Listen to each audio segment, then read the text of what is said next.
Next time I go to Walmart, I'm gonna buy a new Ethernet cable. I want to throw this one in the trash. Because, Switch 2 wasn't connecting to the wired connection. Even though I didn't mess with it at all, physically. It was just like, oh, doesn't want to connect. I had to fucking disconnect the Ethernet cable and reconnect it for it to... On the Switch 2 dock for it to even connect again, so I don't know what the hell's going on with that. But yeah.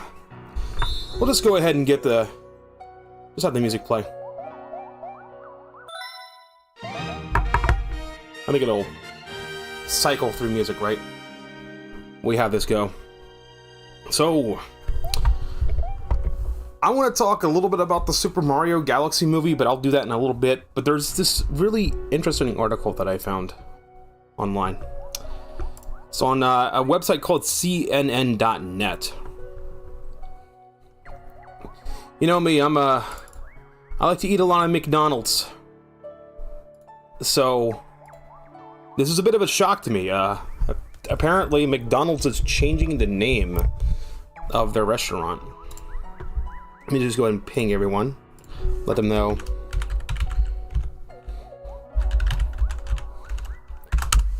So, I'm gonna give this article a read. A little bit of a quick read while we go ahead and just start up. So, yeah, it's a website called Cortisol News Network. You know, https cnn.net/article/business/McDonald's announces name change. So, this is an article written by B. King that was released today, and it goes like this. It goes, is my microphone working? Yeah, microphone's working. So it says, McDonald's announces bold new rebrand to McNugger in pursuit of inclusivity and cultural distance. It says, fast food giant says, new name reflects tolerance, empathy, and a future unburdened by political baggage. Now, if you're wondering why I don't have 50,000 ads on the webpage, it's because I'm using Brave and I have ad block. I don't know how people read these sites without ad block. I mean, this site was a little sussy with ad block turned off. I had a bunch of weird ads. But yeah, corporate rebrand. In a move that stunned Wall Street analysts and delighted progressive corners of social media, McDonald's Corporation announced today that it will officially rebrand itself as McNugger. I don't know about that name, bro. A name executives say better reflects the company's commitment to inclusivity, tolerance, and a future unburdened by unfortunate linguistic associations. The company says the shift is the result of, quote, months of internal reflection, consumer listening sessions, that's a weird way to word that, and a desire to ensure no part of our brand identity inadvertently evokes the current president of the United States, Donald J. Trump. The announcement came during a press conference at the company's Chicago headquarters where Chief Brand Officer Maria Kensington explained the decision in a carefully calibrated language that echoed the rhetoric of diversity and equity initiatives sweeping across corporate America. Words matter, Kensington said, standing before a backdrop featuring the new McNugger logo. An abstract golden swirl that vaguely resembles a chicken nugget mid-levitation. So I guess that's what that is. It's supposed to be a chicken nugget mid-levitation. We want every guest to feel welcome, safe, and free from unintended political reminders when they order a McNugger meal. A name unburdened by history. According to internal documents leaked earlier this week, the company's marketing team grew increasingly concerned that the Mc prefix, long a staple of the brand, had become semiotically contaminated by its phonetic proximity to the president's surname. One anonymous executive described the rebrand as, quote, a necessary step to protect the emotional well-being of our customers, especially those who prefer their fast food without side effects of existential dread. This is about centering the lived experiences of our guests, the document reads. McNugger is more than a name. It's a promise of inclusivity, tolerance, and crispy golden comfort in a polarized world. I'm sorry. Progressive groups celebrate the shift. advocacy organizations quickly praised the decision as a, quote, courageous act of corporate self-awareness. The Coalition for Ethical Branding released a statement calling the move, quote, a triumph for tolerance and, quote, a model for how multinational corporations can take responsibility for the cultural impact of their syllables. Meanwhile, social media erupted with celebratory hashtags such as Nugs for Justice and McNugger Nation. Users applauding the company for, quote, finally centering the emotional safety of people who just want fries without flashbacks.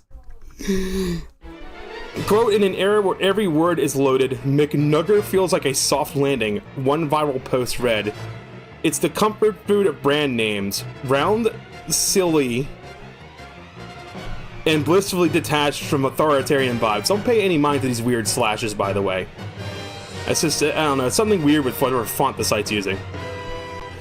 Critics call it performative, but McNugger stands firm. Some commentators question whether the rebrand was necessary or even coherent, arguing that the move risks being seen as performative rather than substantive. But McNugger executives dismissed the criticism as, quote, predictable resistance to progress, end quote. Fucking hell. Quote, we're not just changing a name, Kensington insisted. Quote, we're redefining what a global food brand can be in an era that demands empathy, inclusivity is not a side dish, it's the main course, end quote. Ask whatever the company would pair the rebrand with changes to wages, sourcing, or environmental practices. Kensington said only that McNugger is, quote, actively exploring pathways to align every layer of the business with our values of tolerance and shared humanity. Okay, so that was a non-answer.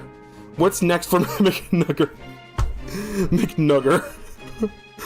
The company plans to roll out redesigned signage, packaging, and uniforms over the next 6 months. Employees will receive training on the new brand values, including models on nugget-centered hospitality and creating inclusive spaces through crispy golden joy. When asked whether or not the iconic Big Mac would also be renamed, Kensington smiled cryptically. Quote, we're exploring all options, C said. Quote, inclusivity is a journey, end quote. For now, the company appears confident that McNugger will resonate with a generation of consumers fluent in the language of identity, representation, and brand responsibility. There's that weird single quote again. What's these slashes are a little bit funky. I've never seen a dash like that. It's a weird dash. So long as the fries stay hot and the Wi-Fi stays free. Corporate rebrand, inclusivity, tolerance, and satire. Oh yeah, satire. So, if the person who wrote the article being named B King didn't give it the fuck away, and the date didn't, then I don't know what to tell you, because if you scroll all the way down the bottom, it just says April Fools. 2026, Low Cortisol Incorporated LLC LMNOP. By the way, if you try to click on any of these, it don't do anything. Oops, and there's the system's username, Scythe Ironclaw. Who's Scythe Ironclaw? You see, it doesn't do anything. They just send you back to the page. So I just wasted like fucking 8 minutes of your time reading a bogus article that I had fucking Copilot whip up, which it should be obvious with the dashes. The very first dash, this kind of dash here is ChatGPT. Now I could have fixed this very quickly. I can actually very quickly fix this. All I have to do is edit the. I don't care about using Discord overlay. Let me edit the fucking right. Discord overlay's in my way. I can just edit the HTML file, and I can just go to the body text, and I could just like remove every single dash. But at that point, I'm like, I don't care. It's meant to be a joke. It's meant to be like April Fools. I mean, the fact that it's called Cortisol News Network didn't give it the fuck away. I've never heard of a Cortisol News Network. Although it is kind of fitting, because like the news usually does spike my cortisol levels. So, I literally just asked Copilot to write me a bogus article about McDonald's wanting to rebrand their name to McNugger to like distance themselves from Donald Trump.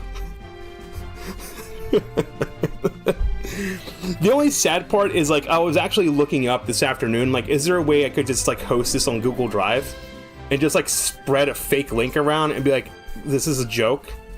Because it would have been more fun if I could have posted in my Discord and posted on social media, like, oh god, they're fucking, they're fucking, McDonald's is changing their name, and I'll just fucking be like, I swear to god, if anyone in the community knows this, you're sad because it's April 1st, come on, seriously. But I think B King kind of gave it away. I did edit the HTML a little bit to change it from, like, I think it was called Fake News or something, and I just changed it to Cortisol News Network. What's really cool is, like, literally all of this, even this little blurb here, this is all just raw HTML file. I think. If I double click this, if we go back to edit, I kind of want to tear this apart. I want to figure out how this works. Doc type HTML, meta character set, there's our title, meta name, viewport content. Initial scale 1. I don't know about the name McNugger. The name McNugger isn't supposed to be racist. It's literally, there's like a meme. It's an old stale meme of like, father brings his son to restaurant. The son says, Dad, I'm hungry. You look at menu. You read Chicken McNugger. Son is like, Dad, I'm hungry. McNugger. And it's like that. It's just like because they misspelled McNugget. And it kind of sounds like a slur, which also makes it kind of funny. So yeah, we have header, background colors, padding, border, bottom, positions. We have logo. I'm actually curious, there's a nav bar. What is this? Let me inspect this element here. What is this? How is this made? I think this is just a div class hero text, hero label, corporate rebrand, article meta. This is all just HTML5, which is pretty neat. So, you know, if I can, this literally took me like 5 minutes. I thought of like, what? Okay, let me prompt not ChatGPT. Let me prompt Copilot.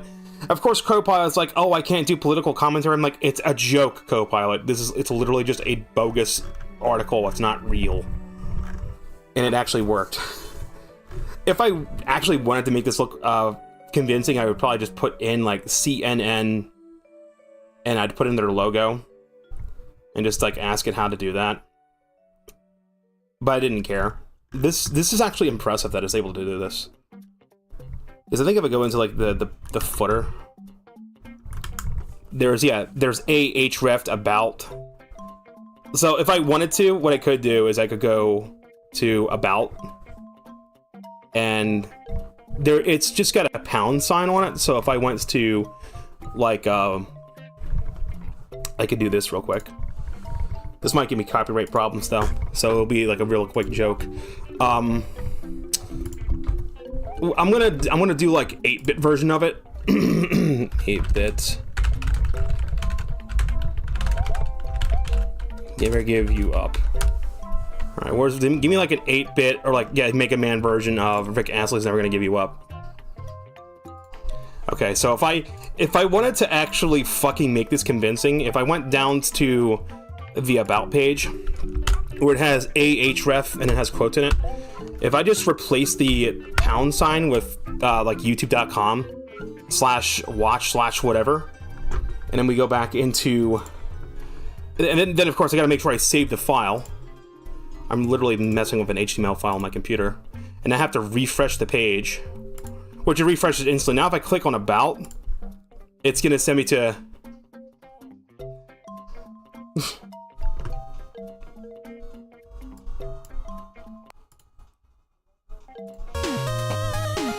it's gonna send me to this. If I actually hosted this on YouTube, if I actually hosted the website on like a host, I would actually just have literally every link go to like just that same video.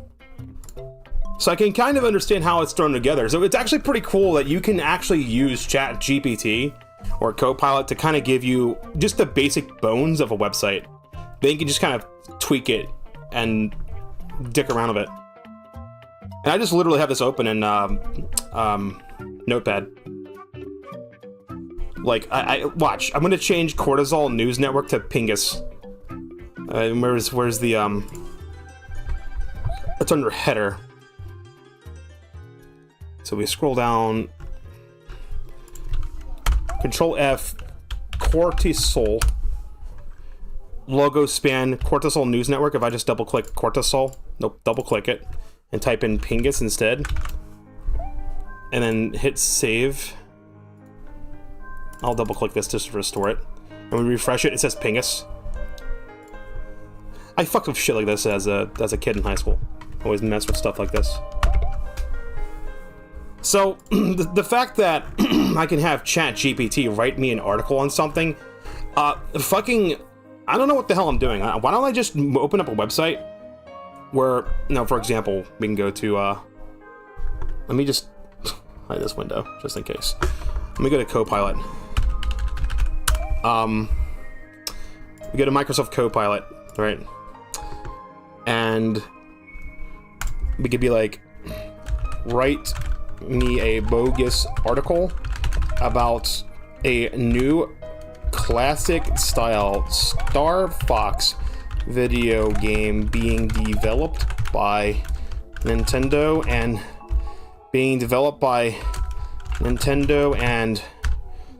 was it who made Star Fox?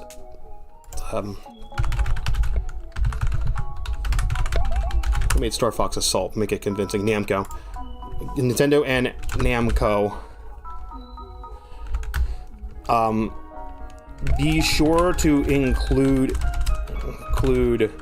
sections talking about the Space Battle Royale, in quotes, Space Battle Royale modes, online modes, including a paid battle pass that costs your an arm, a leg, and your firstborn, and includes a risque skin for Crystal that furries will enjoy. Also be sure to have a section talking about how the single player mode is much like Star Fox 64 on the Nintendo 64 brought to a modern gaming standards. Let me hit enter. Right? And here we go. So I'm gonna just read it. So this is really fucking easy to do.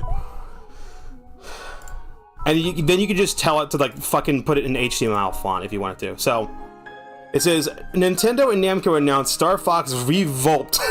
Revolt. A totally real, definitely not made up return to come on, don't remove that part.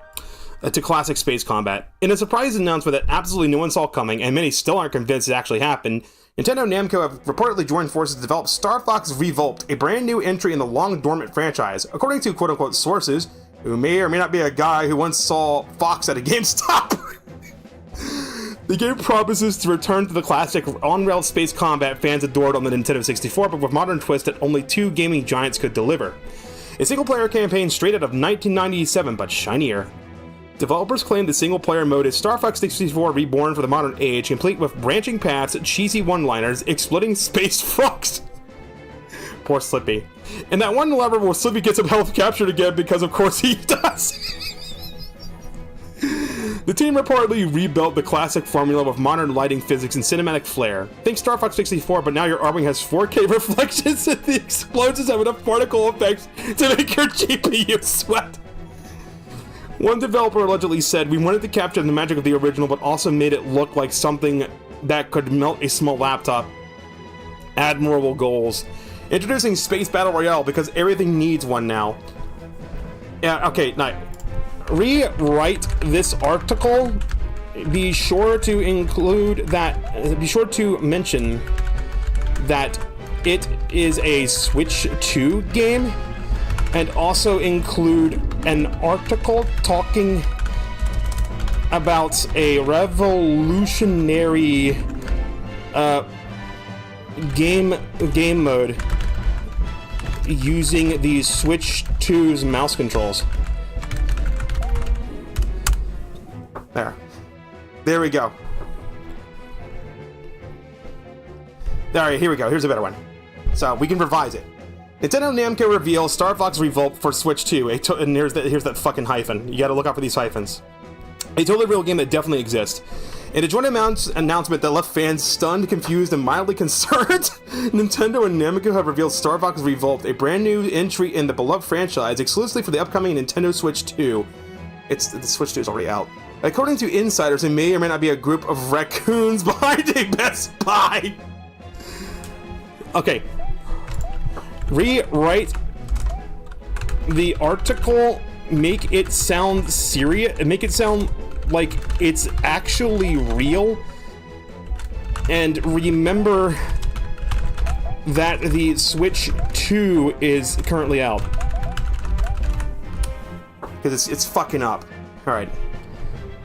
Now, so you want it to be legitimate. Okay, so here we go. Nintendo Namco announced Star Fox Revolt for Switch 2, making a return to the classic space combat. Nintendo's officially revealed Star Fox Revolt, the new entry in the long-running franchise developed in partnership with Namco. The title is in active development for the Nintendo Switch 2 and is positioned as a modern revival of the series' classic on-rails space shooter roots. The announcement confirms that Revolt is designed to take full advantage of the Switch 2's upgraded hardware, offering higher fidelity visuals, expanded online features, and new control options unique to the system. A modernized single-player campaign inspired by Star Fox 64. Nintendo describes the single-player campaign as, quote, reimagining the Star Fox 64 formula for contemporary hardware, end quote. Early footage shown to press highlights. Branching mission paths, cinematic transitions between stages, that actually sounds cool. High-resolution Arwing models and environments, fully voiced character dialogue, and classic squadman interactions and mission-critical choices. Mission-critical choices sounds really... Damn, this game actually sounds fun! Imagine if the fucking mission, like, alters depending on your choice. According to Nintendo, the goal was, quote, to, quote, retain the immediacy and accessibility of the original while elevating the presentation and scope to modern expectations. Space Battle Royale mode brings large-scale online combat to the franchise. One of the most notable additions is a new online multiplayer suite centered around 128, Jesus fucking Christ. It would choke at fucking 10. Jesus, this is Nintendo we're talking about here. Calm your tits. 128 battle, that's an odd number. Battle Royale mode. Players compete across a large multi-zone starfield, scavenging for upgrades and engaging in dogfights as the playable area gradually contracts. It's literally just fucking Fortnite in space.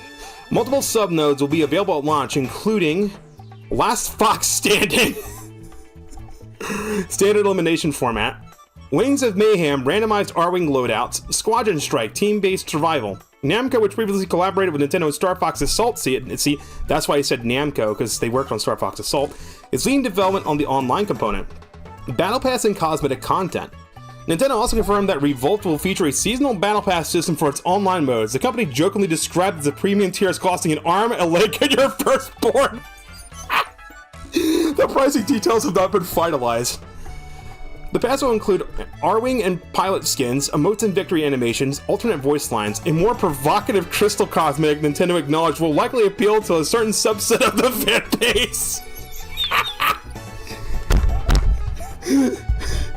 While the company did not elaborate further, the cosmetic was briefly shown in a closed-door presentation. You don't want that behind open doors.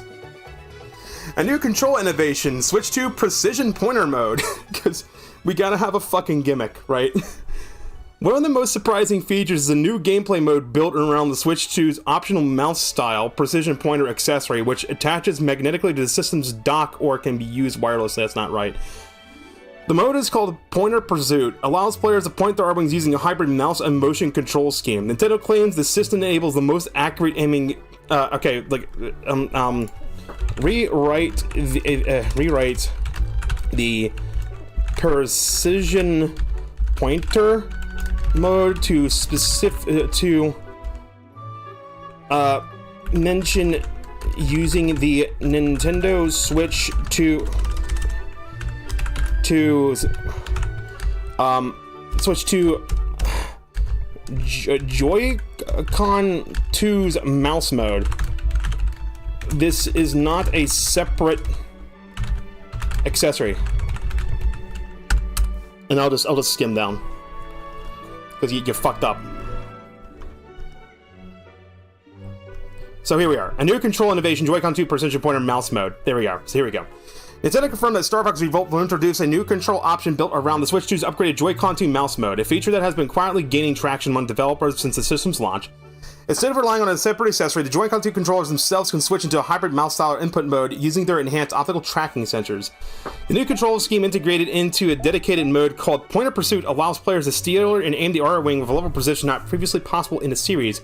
Key features include free aim targeting using the Joy-Con 2's mouse-like glide input, flick-based barrel rolls, and evasive maneuvers. That sounds fucking cool! Pixel-accurate lock-on adjustments during dogfights, a specialized training mode module designed to teach players how to master a new control style. This actually sounds fucking... Someone send this to Miyamoto right now. Say, just fucking do this. Run with it. Nintendo says the system was designed to bridge the gap between traditional analog controls and PC-style precision, and early hands-on impressions from the invited press describe the mode as surprisingly natural and a major step for high-speed aerial combat. Now, what was the rest of that? That was the precision. And then there was like significant revival for the franchise. Before single-player campaign, large-scale online modes, and new control innovations, Star Fox Revolt represents the most ambitious entry in the series in decades. Nintendo has not yet announced a release date, but the company has confirmed the game's plan as a Switch 2 exclusive. And there we go. Then all you have to do is just ask a co-pilot to just package this up as an HTML, and then you can have like a bogus freaking website. And just spread it around the internet. People aren't using like ChatGPT to like freaking just make bogus AI generated articles that are just convincing. People aren't next leveling it yet, dude. We're not deep faking websites yet.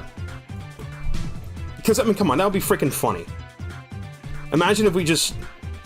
Anyone remember like the IGN April Fool's stuff where they make a little bogus article about something like Mushroom Kingdom Hearts or Final Fantasy XXX or something? Imagine like that, but then like you make a whole website article that seems convincing. I'm not gonna lie though, freaking half this stuff sounds really fucking cool. Things I liked about what I came up with was the arm and the leg in your firstborn. One thing I really liked was the cinematic transitions between stages, so I guess it would be like seamless. And I also liked the mission critical choices, which is just like Star Fox 64. Last Fox Standing, and then Wings of Mayhem, randomized R-Wing loadouts. So I guess it would kind of be like Star Fox 2, where you'd have like different little loadouts or something. That'd be pretty cool. But yeah, April Fool's motherfucker. Fucking McDonald's McNugger. That's gotta be their new logo. It looks like a butt. So yeah. Freaking April Fool's motherfucks. Although in like 90 minutes it won't be April Fool's anymore, so we're gonna be like sad troll noises.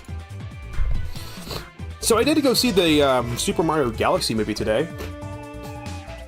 And my movie theater actually got fully decked out. They had like little like wall stickers and character cutouts pasted to the wall, like Piranha Plant, Mario, Luigi, Lumas. They had a arts and crafts table set up that was titled "If You Had One Wish," and they had like little paper construct paper Luma cutouts where you could write down your wish and put it to the wall. And I actually wrote down, my wish was like to one day have a happy family of my own, right? So like to raise my own family. I'd love that. Probably never get it, but it'd be cool. The movie itself was actually really fun. Now, I'm not going to talk about the story of the movie because, number one, the story is kind of non-existent anyway. I'm going to be really vague about talking about the film. First off, is the Mario Galaxy movie good? If you read what the critics are saying, like the critics are giving it like a rotten score of like, what is it, 46%? That's just their aggregate score. That means shit. Reading the actual articles that the critics have made of the Super Mario Galaxy movie. Yeah, I've watched the film. I basically agree with what they said. Like, the movie is it's fun to watch. It's an enjoyable film. There's a lot of flashy effects happening. There's a lot of fight scenes. There's a lot of action. There's not really that much of a dull moment in the movie. Like, I think there's more down moments in the first Mario Brothers movie than this one. And I will say that, like, I feel like the story of the first Super Mario Brothers movie, the one from 2023, its story was actually stronger because the story of the first Mario Brothers movie was basically an isekai film. It's like, you know, Mario and Luigi, they're plumbers, they used to be construction workers, and they wanted to break off and form their own business, and they're living with their family in like a Brooklyn flat, and their dad's giving them shit. And Mario and Luigi are just trying to break out on their own and be successful, so it kind of resonates with neckbeard Nintendo fans like myself a little bit. And then they get isekai to the Mario Mushroom Kingdom, and in a really interesting twitch, instead of Princess Peach being abducted and you have to save Princess Peach, instead Luigi gets separated from Mario, and you have like these two scenes where you see like what's happening to Luigi and where's Mario, and Mario's not trying to find the princess. Mario's literally trying to fucking find Luigi. It's like Mario is missing, but it's Luigi is missing instead. And we're not traveling across the world to fucking find the 7 wonders of the world to stop Koopa. Instead, we're literally just trying to save Luigi. And there was still a lot of spectacle in that game. Like, the fucking story still isn't a cinematic story. It's literally just kind of like stories in Mario games. It's just there to advance, to give the characters a reason to do what they're doing, and they get into the cool action flicks. The cameos in this second movie is insane. I'm gonna have to watch it again. I'm gonna need to be careful of mentioning cameos. Okay, alright. It depends what you consider a spoiler. I will not talk about any story sequence in the movie. I will not talk about the ending of the movie or any sort of twist, right? Standout references. There's a part in the movie where some characters are in a casino environment, and it's actually really cool, like Mario Galaxy like casino. It's inside of like a big question mark block that has gravity like Mario Galaxy. And inside that casino, you can actually hear the title screen theme of Super Mario Odyssey. You know, it's the instrumental version of Jump Up Superstar, and that was a nice little touch. There's some villains from some Mario games that were just a dream. Oh, Mario 2. That was pretty fun. The princess herself still is pretty much badass. She's like girl boss badass. I like the strong Peach. I like how she's not like a damsel in distress, and I also like how a lot of characters will treat Princess Peach like, oh, she's a princess, she's weak, and then they promptly get their ass kicked. It's fucking comedic genius. I love it. Of course, there's the Star Fox. The Star Fox section when the characters meet. I'm gonna say the characters. I'm not gonna say who. When the characters meet up with Star Fox has this whole fucking quick backstory introduction about himself and why he's in the Mario Brothers universe. I'm not going to spoil the specifics on it, but the cool part was, like, it went from CG animation to like fucking 90s anime style, and I'm watching this and I'm going, I want a animated Star Fox movie in that style right now. I don't care if it costs me $30 to see it, I will watch it. I want it. Give it to me. Give it to me right now. My only complaint, though, is I've played Star Fox 64. I've gone back and played the first Star Fox game. The character, I have a complaint about the way they delivered Fox's character. You see, in Star Fox 64, Fox McCloud is the leader, Peppy Hair is the wise one, Slippy's the mechanic who's a little bit clumsy, and Falco's the fucking hotshot, right? if you listen to the line delivery of Fox McCloud in the Mario Galaxy movie, and you close your eyes and you censor every time he says his name, just remove Fox McCloud's name. Like, just find an audio clip of that entire segment where Fox talks about his backstory. Bleep it every time Fox mentions his name, and just have the video be blank, and just listen to the audio. It sounds like Falco. That's my complaint. Like, Fox is not a hot shot. Falco's the fucking hot shot that's a show off. So, like, that's one thing I didn't like. I feel like they didn't really do enough research on Fox's character, because Fox isn't really much of a hotshot. Fox is the leader. Falco's the one that teaches the player all about the hotshot moves, like the barrel roll, the somersault, this, that, the other thing. And him wisecracking and saying, hey, I am someone on your side, or hey, that one was mine, or get your own target, or...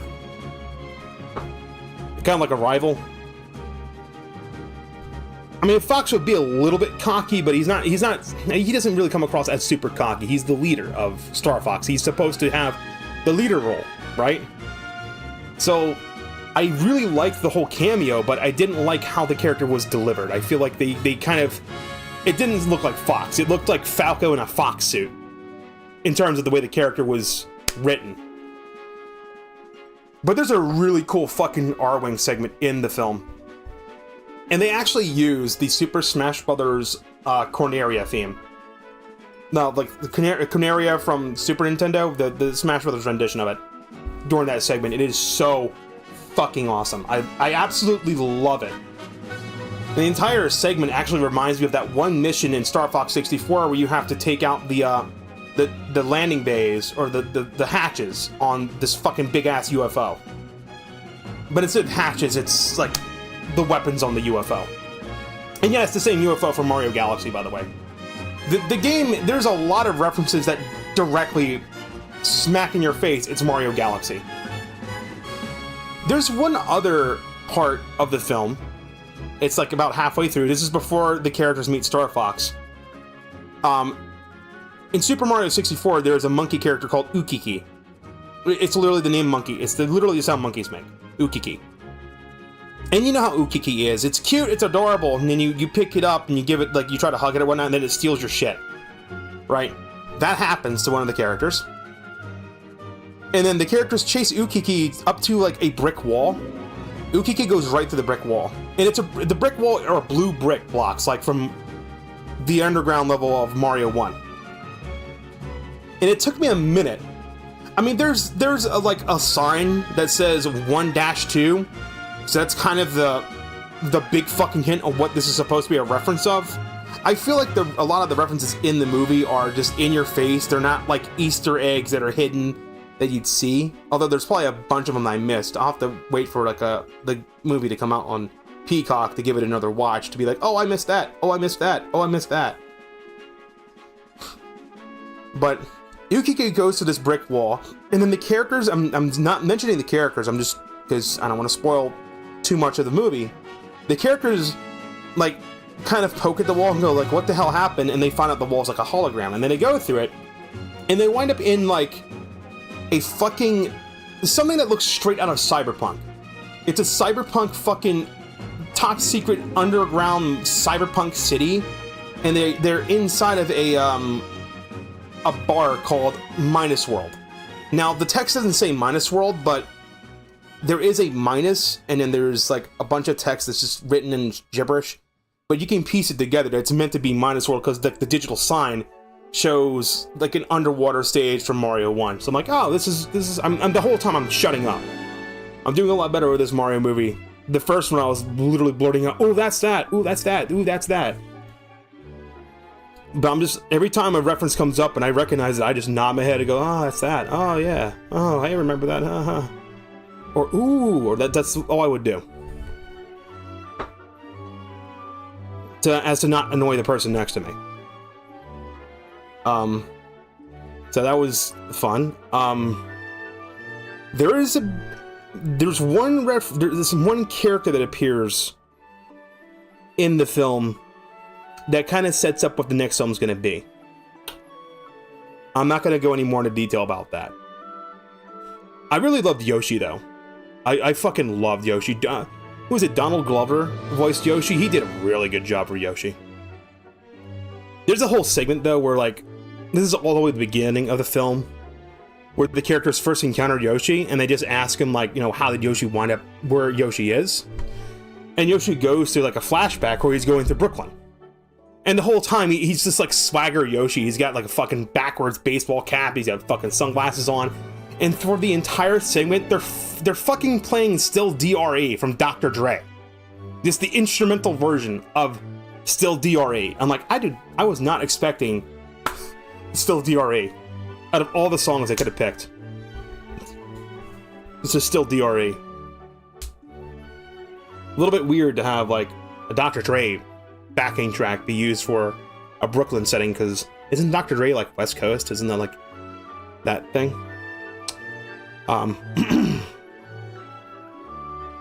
We know who Rosalina is. We saw Mama Rosalina. She's very protective of her Lumas.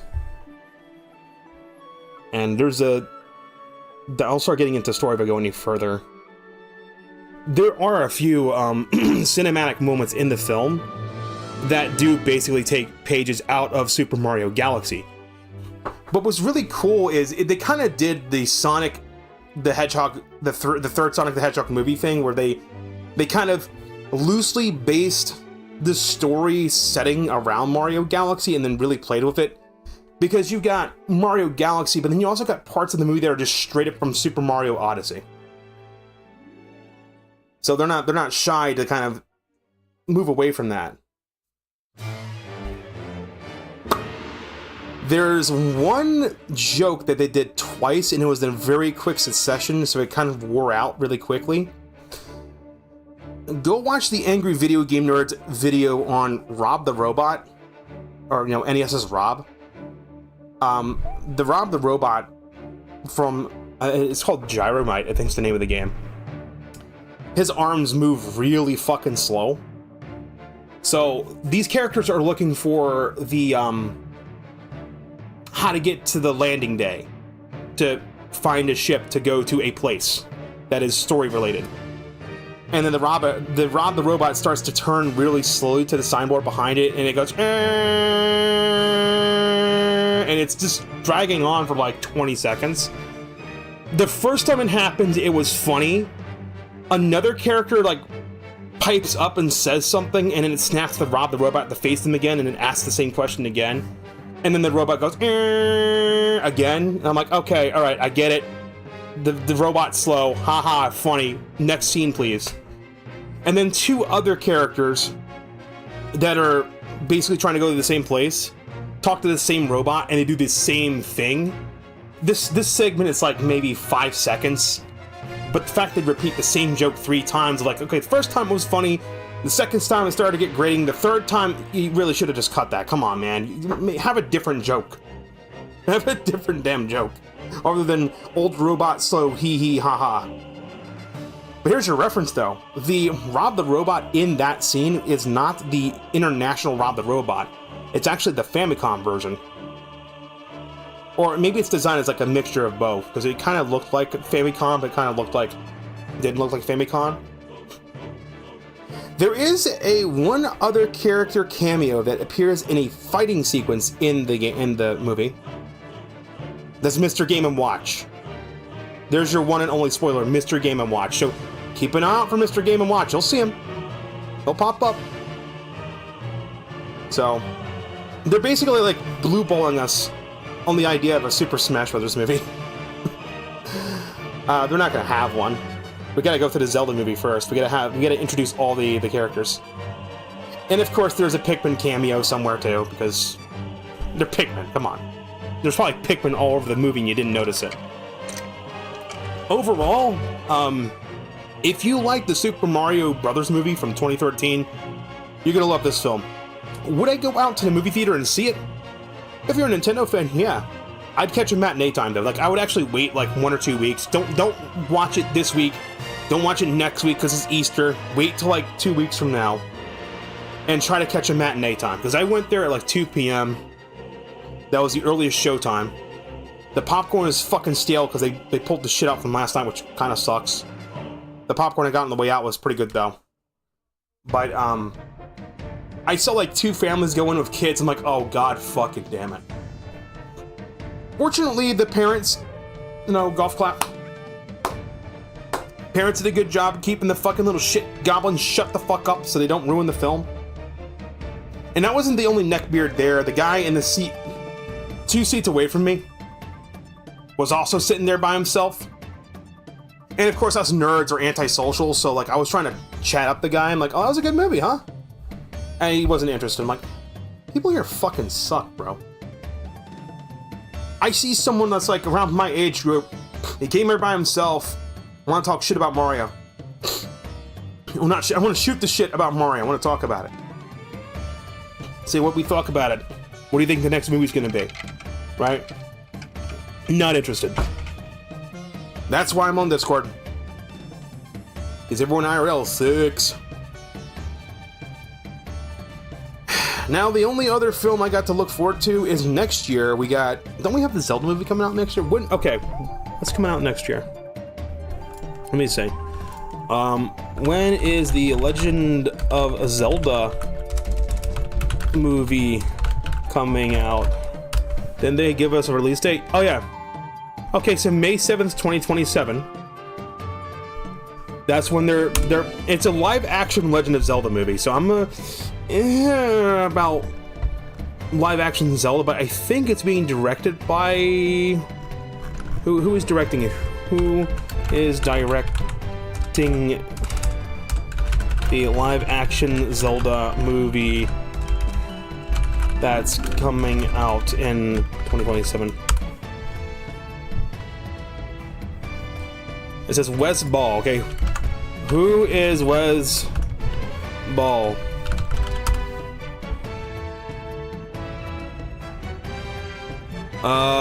He directed Maze Runner, film trilogy, Kingdom of the Planet of the Apes. That's what he did.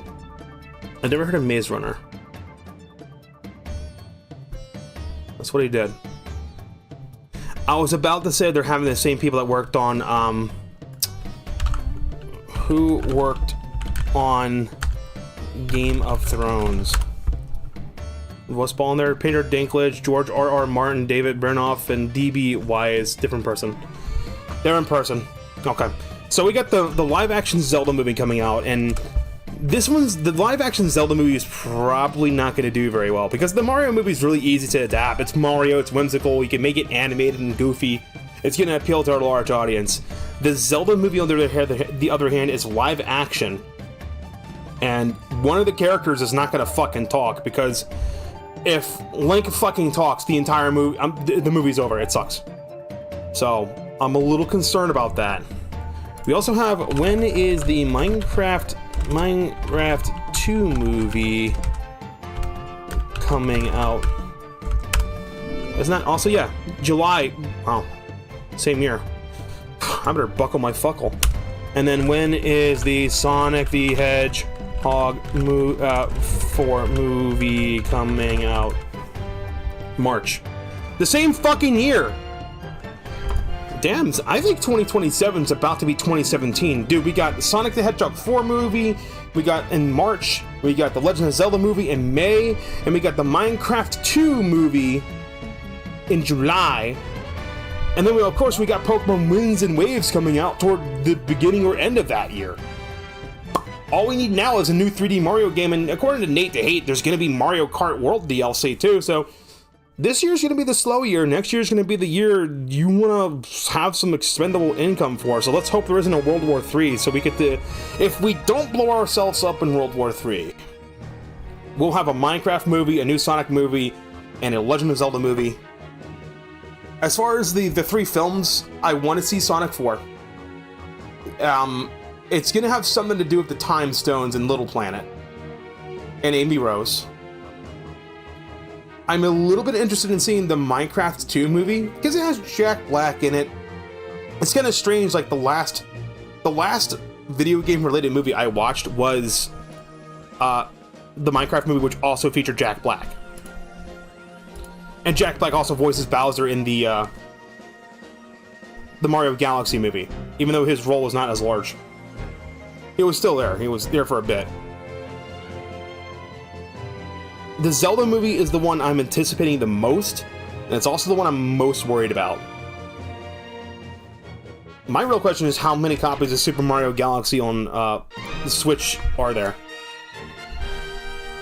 Alright, I've yapped for like 50 minutes. Let's get into the game. I'll go ahead and extend this stream. We'll go till 1 AM because I was yapping a little too much about stuff and the things, and we were goofing around. But now it's game time. Now we are playing the game. Please tell me I'm in the right category on Twitch.tv.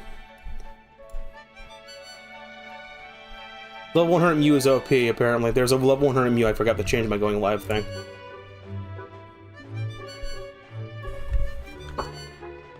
One complaint I have about this game's motion controls is they are not the Wii's motion controls. They constantly get out of sync. 5 1-up mushrooms. You like them now? Yeah, I'd like them now. Go give them to me. Give me these. Alright, here's Mummy Rosalina. I've got to remind myself, anytime I want to make a reference to the Mario Galaxy movie, just shut up, don't talk about it. Don't talk about who Rosalina actually is. If you played Super Mario Galaxy 2, you might have an idea on what the twist is. But if you haven't, watch the fucking movie, please. Just watch the movie. I will not spoil it, okay? We're playing the game. We're talking about the game. Never saw this guy in the movie, though. This guy didn't make an appearance, which is surprising. There was no Black Luma. This Black Luma has been, like, erased from the Mario franchise. Let's see, we haven't been to the kitchen yet. Let me look at the map. Do we have any comets? Yeah, I'd like to see the map. Alright, let's see, terrace. The other areas that don't have crowns are stages I've been to that, like, I've gotten everything except the comets. We don't have the prankster comets. There might be a secret star and good egg or honey hive. There's three comets, and then there's actually 4 comets. There's 4 comets for each area. There's the speedrun one. There's a prankster one. There's a hardcore one where there's 1 hit, and then you have the purple coins. So it still comes up to, I think, 6 per level. So it looks like we're in the kitchen. I kind of do want to get the Rosalina's, the storybook. I thought it was a Nintendo exclusive thing, but no, you can just go to the store and find it. Part of me wants it, but then the other part of me is like, you know what, I don't need it. Like, that's my problem, right? So, part of me is like, oh, I want to buy the thing, and then the other part of me is like, it's gonna sit on the shelf and do nothing. And, like, I would much rather spend my money on, like, games that I will play, instead of collecting, like, not necessarily junk, but, like, stuff that's just not really gonna serve me. Because I'm at the age where I'm past the age, honestly. I'm past the age where I should be saving up money. Buoy Base Galaxy has a hidden star on it. Guess that's what that is. That wasn't in the original version of the game. I'm noticing these little hints that there's another star is like a new thing. So it's somewhere on the floating fortress. There's a secret. Let me see if we can figure out where it's at. I'm using a Pro controller for this too, so that's kind of probably why it's running like shit. Oh, you know what? I think I remember what it is. It's another... There's another, like, trash platform or something where you gotta use the bombs to blow things up, I think.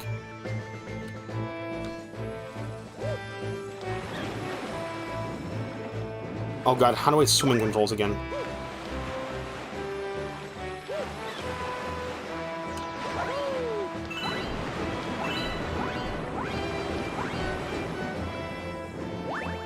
Who's this guy? Why is he over here? There's a dude all the way over there. We can talk to him. Maybe he will give us the hint.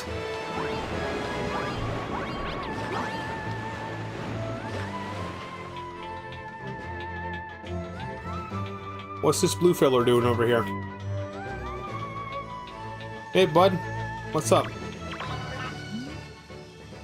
There's a planet on top of the tower. How'd he get up there? Okay, he doesn't say anything interesting.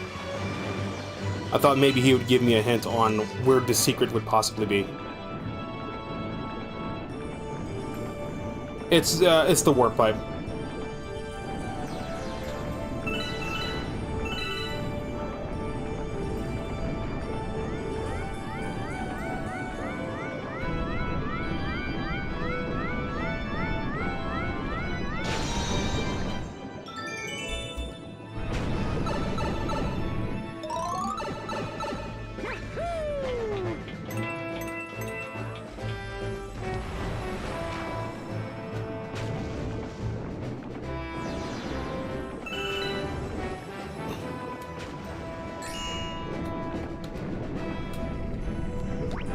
Can I ground pound when I'm underwater?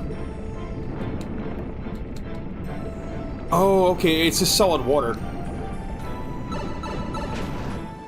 I'm not even tilting my controller to the right or the left, it's just the gyro sensor in the Switch Pro controller is not the same thing as the motion sensor on the Wii remote. Which is a little disappointing because you would think the Pro controller's 6-axis would be better than the 3-axis control of the Wii remote. But me bullets me should hurt the Mario. Let me try and fix something with my YouTube chat, because my YouTube chat is kind of wonky. It will not display if anyone says anything. Like, if someone says anything, I don't see, like, the bottommost chat message, which is annoying. I can't see it. There, that should be good enough. Wait, is that a green star? Wait, why are there green stars in Mario Galaxy 1? Weren't green stars in Mario Galaxy 2 thing? Oh no, wait, they were a thing in Mario Galaxy 1, it was just they were... they didn't boot you out of the level in Mario Galaxy 2, they acted more like the star medals. That are also from the same game. The comet medals. Cool. Yeah.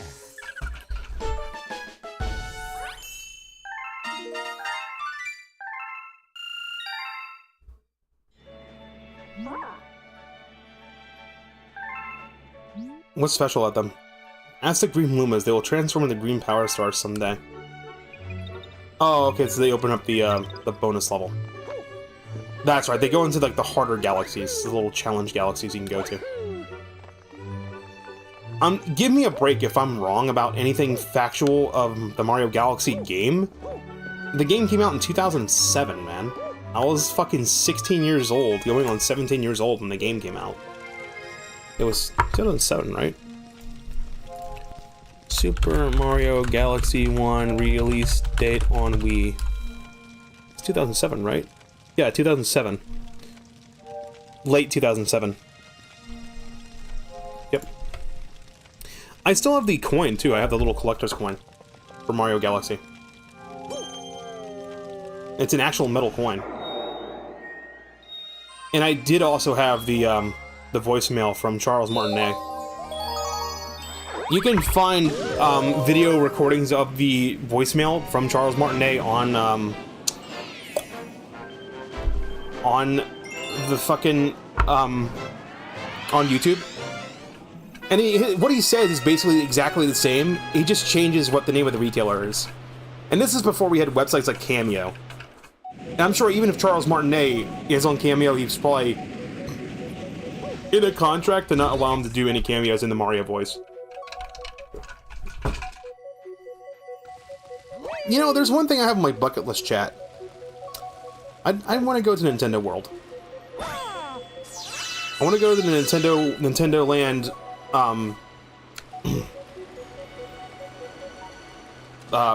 amusement park.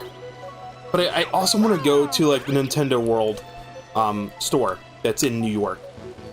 So, like, if I'm ever going to, like, vacation in New York, I am going to Nintendo World. I'm going to buy something from there.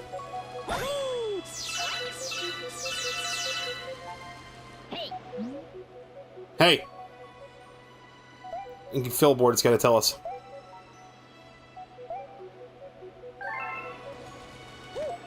This is the... This might be a little bit on the rough side with these controls.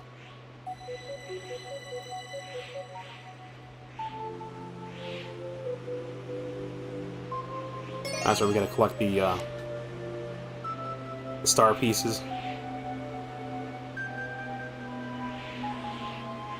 Okay, you don't pop. The bubble doesn't pop if you run into a wall.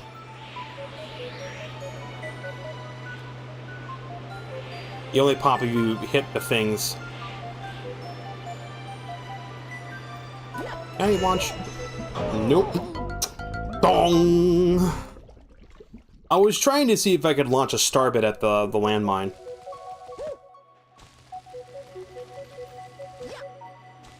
Because if I could, that would work. That would help out. Because why else do they give you, star bits? Other than just, like, collection's sake.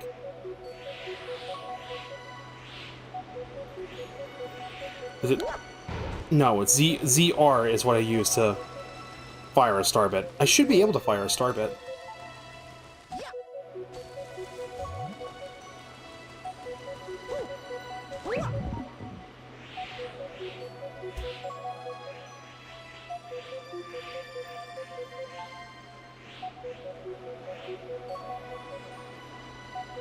Okay, no, I cannot fire star bits.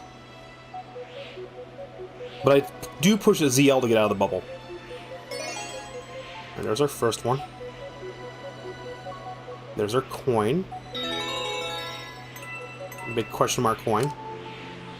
That's trying to get us accustomed to moving the bubble. There's our second one. There's the third one.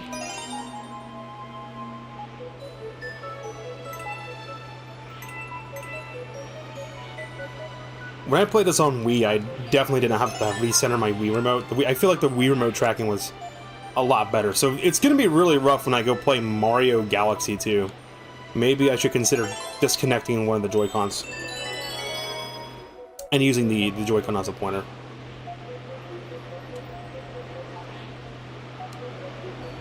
Whew, that hitbox is very forgiving.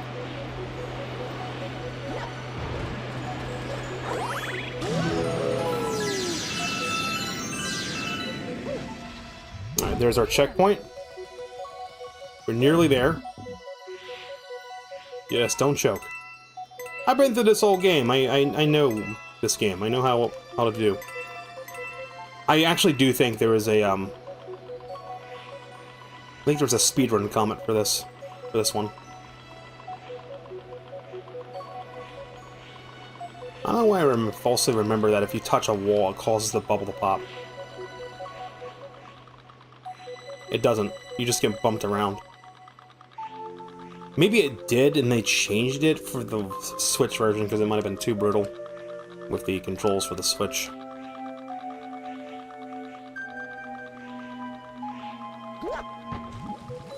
Alright, now we gotta booty stomp this.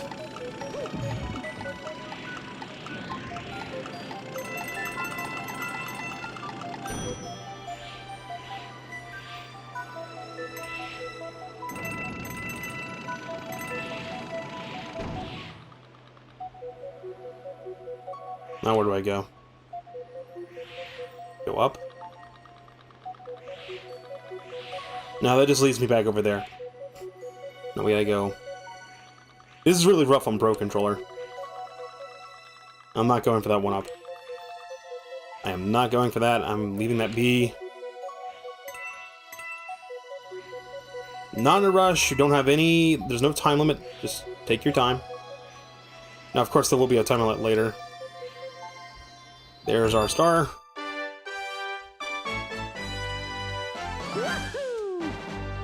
And there we go.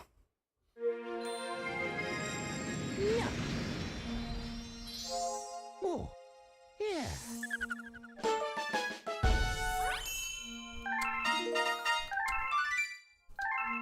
Okay, there is no speedrun for that one.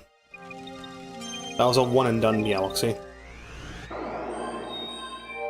Time to go to the Spooky Galaxy and unlock Luigi. Well, no, you don't unlock Luigi You save Luigi in this one. I'm thinking of Mario Galaxy 2, where you unlock the ability to swap to Luigi. Basically, you can play this game twice. When you get all the stars, you can play through the entire game as Luigi. Luigi in the Haunted Mansion. Fitting, because we have 2 Luigi's Mansion games. Actually, we have all 3 of Luigi's Mansion games on Switch. If you have it on Switch 2, you have the first Luigi's Mansion game on GameCube, and then you have Luigi's Mansion 2 HD, which I played through once. I just don't want to play that again. It was a little bit... a lot of the bosses are kind of bullshit. I had a pretty fucking hard time with the bosses. Didn't like it. Not a fan of it. Is my Switch Pro Controller just fucking up? This asshole.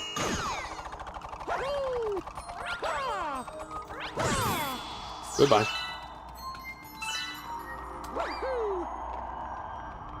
Oh, it's a chain jump. Arf, arf. Bark, bark.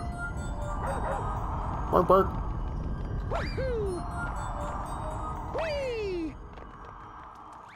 Time to go into the Haunted Mansion. Can I defeat Boots again? Booty stomp him? No, it has something to do with their tongue, I think. No? How do we kill them? How do we defeat the Boos? I thought it had something to do with their tongue. I actually think the ZL button on my controller is fucking up. That's twice now I've pushed it, and it just didn't react.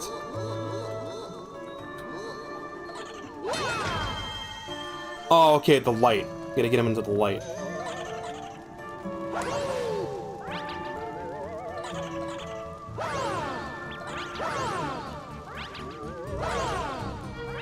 I was pushing forward on the control stick and Mario was running in circles.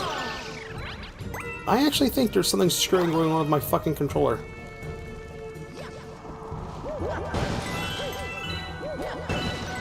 Maybe I should power down the Switch 2 and reboot it.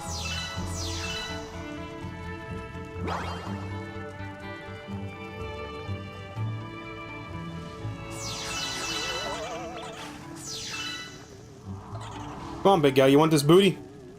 Yeah, you want this booty, don't you? Idiot. Yeah, that's right.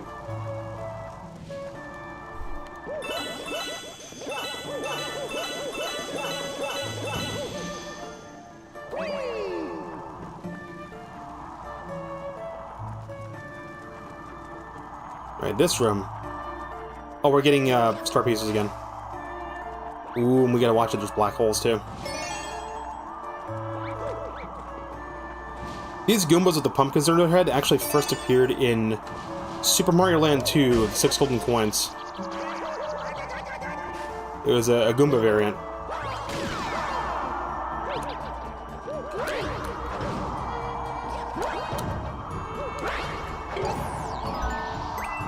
The reason I was doing that like spiral slam thing was because it does a lock-on. It locks on to enemies. So if you have a hard time stomping on an enemy, just do a lock-on.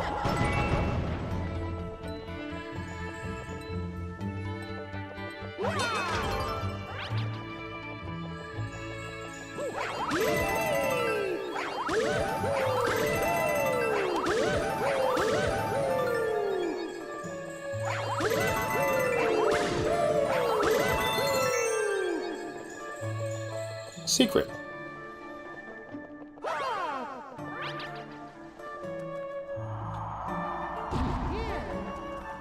There was another...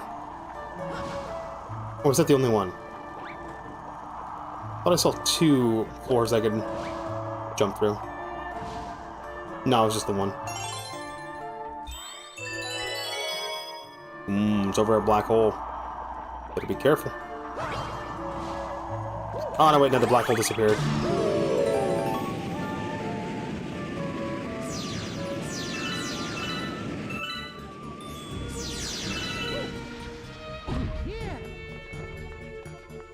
Okay, now we're dealing with sling stars. What's going on with my fucking controller, dude? Okay, hold up. What is going on with my controller here?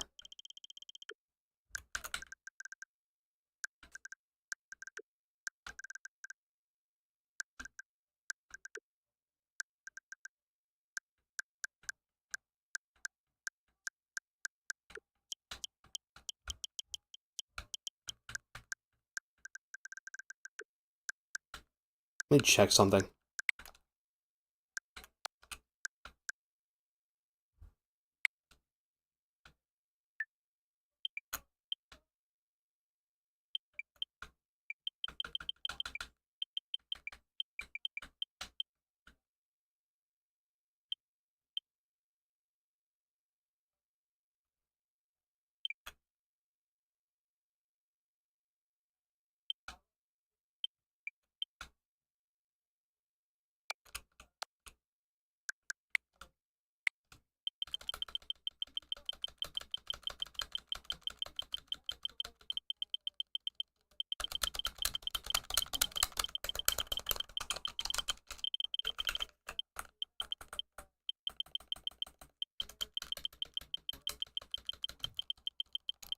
Maybe there's some sort of, like, electromagnetic interference going on in this room.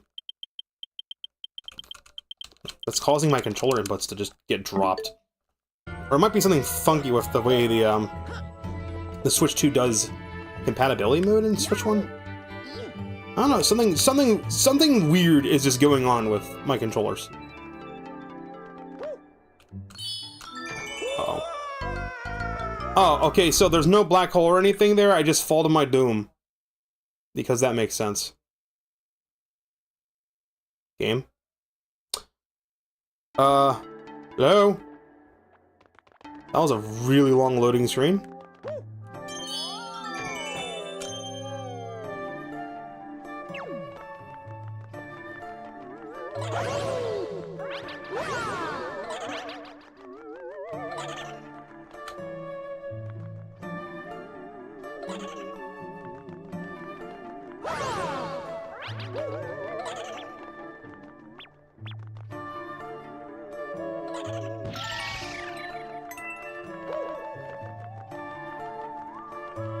One up, mushroom. I want it. Alright, this is where we get the boo shroom, I think, right? Yeah, we get the boo mushroom. It's the mushroom that kills you. Wouldn't that technically be a, wait, that the ghost? How do I get the one up? Oh, I just had the...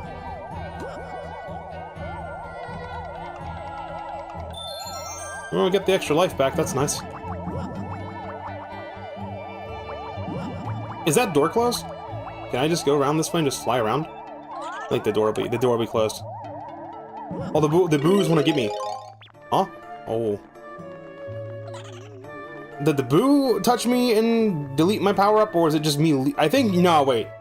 It's bright outside, that's right. There's light outside. Anytime the boo Mario touches a light, he turns back into regular Mario. So outside there's natural light outside.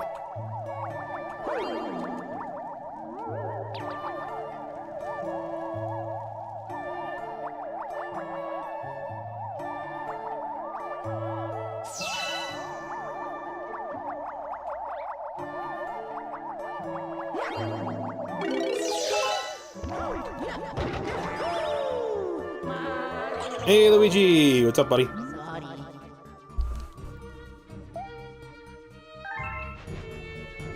Oh, Luigi, the big old scaredy cat like he always is. What's really cool is, like, in both Mario movies, they didn't lean into Luigi, like, being greedy, like wanting to grab coins or something. I think they kind of moved that character type to Wario. Luigi and the Haunted Mansion complete. I swear updated. One singular coin. Uno coino. Alright, found Luigi. So Luigi can help you search for power stars. Yeah, let's go talk to him at the garage. I think he tells you, like, if there's any galaxies that have, like, a hidden star or something that you haven't gotten yet. I think that's what he does, right? Hey! Missed one in Good Egg Galaxy. If I find it, I'll write you a letter. Missed one in Good Egg Galaxy? He's not going to tell me about the power stars that are behind the purple coin challenges. That's after you finished. That's after you roll credits. That's a post-game thing.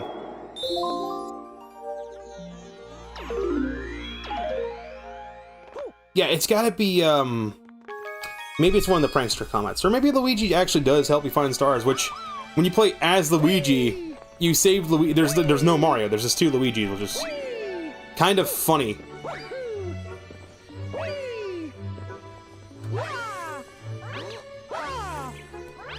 Oh, that's a new move.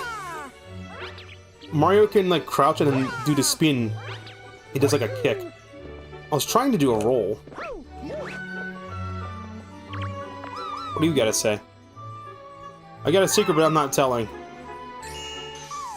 You tell now? How about now? You tell me now? I fed you! Now tell me the secret. Butthole. Oh, we can just get here from the kitchen.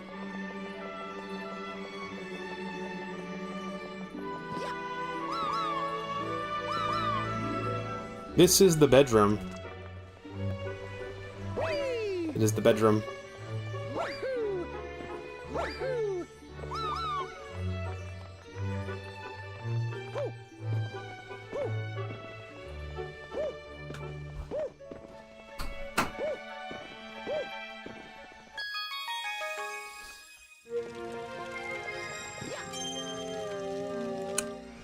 Alright, what else we got?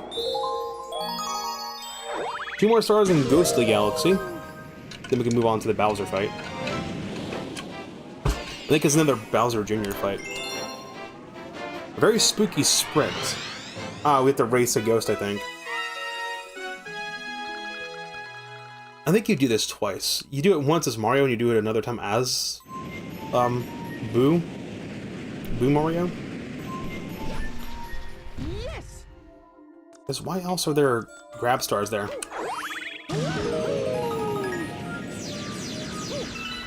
I'm surprised they didn't use black holes at any point in the Mario Galaxy movie. Not a single one appeared. There wasn't even a section in the movie where there was a character is dangling over a thing and they're gonna fall into a black hole. That just didn't happen. Which is very surprising.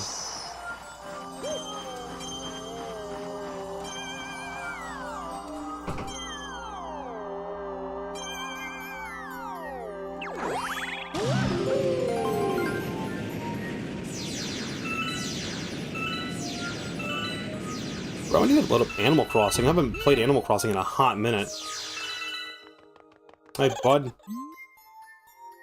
You're after it too. It's race to it, sure. You know this is the Cole Boo because he has goggles. Tres, dos, uno, andele. I know a little bit of Spanish. The trick is not to hold down the A button and instead just sling yourself around until you choke like that.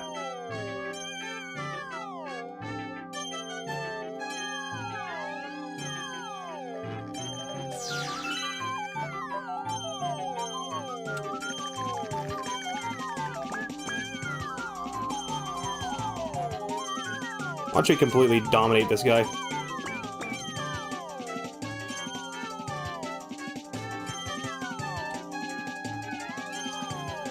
The trick is to find the star that, like, lights up. Uh-oh. I can't grab. Fuck you. That was bullshit. That was actual bullshit. So this is where the motion controls are really gonna bite me in the ass.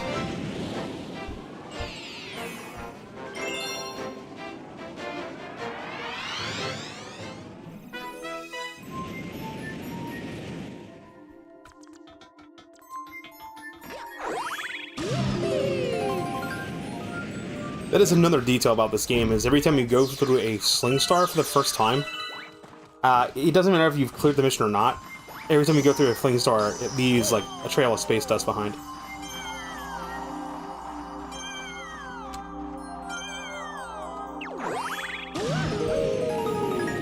See, if you don't hold the Sling Star down, not the Sling, if you don't hold the Grab Star down, or Pull Star, it's called a Pull Star.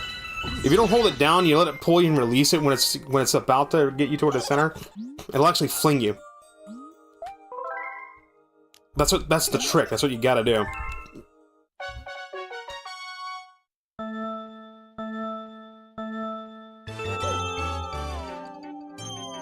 The tricky part is finding the Pull Star that's active. Grab the meat ones, don't... It looks like it may not be a good idea to let it fling you on every single one. Like, there's some where you may want to, like, pull it all the way in to get control, especially on, like, these turns.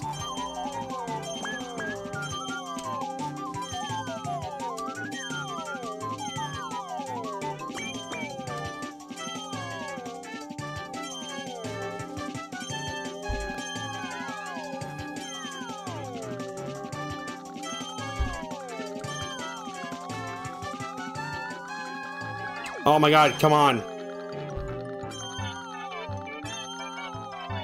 The trap got me.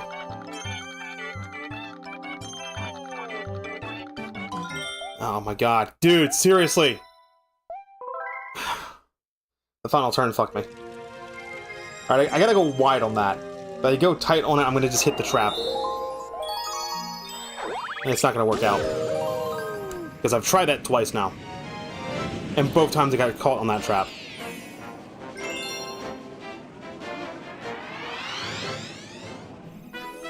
I don't know what's going on with my fucking controller. It looks like I'm just fucking up, but like it's one of those things like my controller doesn't feel right. Something feels off about my damn controller. I've even pushed it to ZR a number of times on stream, and it just completely dropped input. And the controller's fully fucking charged, right? It's like, not the battery's not dead, right? Yeah, it's fully fucking charged. I don't know what the deal is. I don't know why it's acting funky and dropping inputs. There might just be so much fucking EM interference in this fucking room that's just screwing with anything wireless.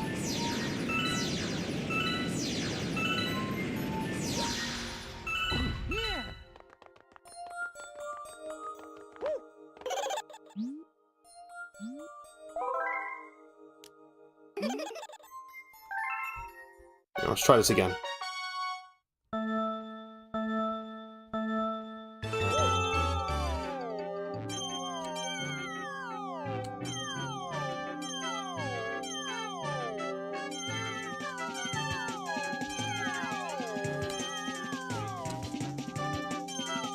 The other problem is the camera's kind of dicking with me too.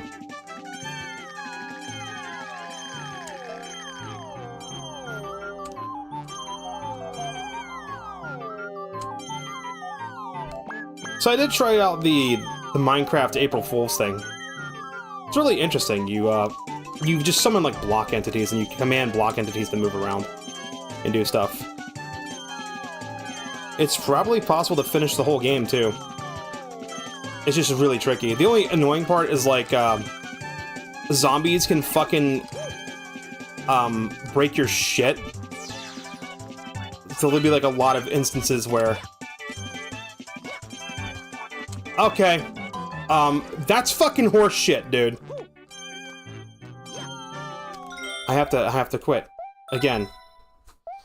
I was targeting that far Sling Star, but by the time it goes to grab me, Mario moves far enough away where you're out of its range.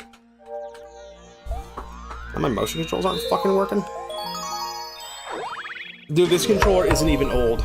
I literally snapped the fucking one controller in half because it was breaking.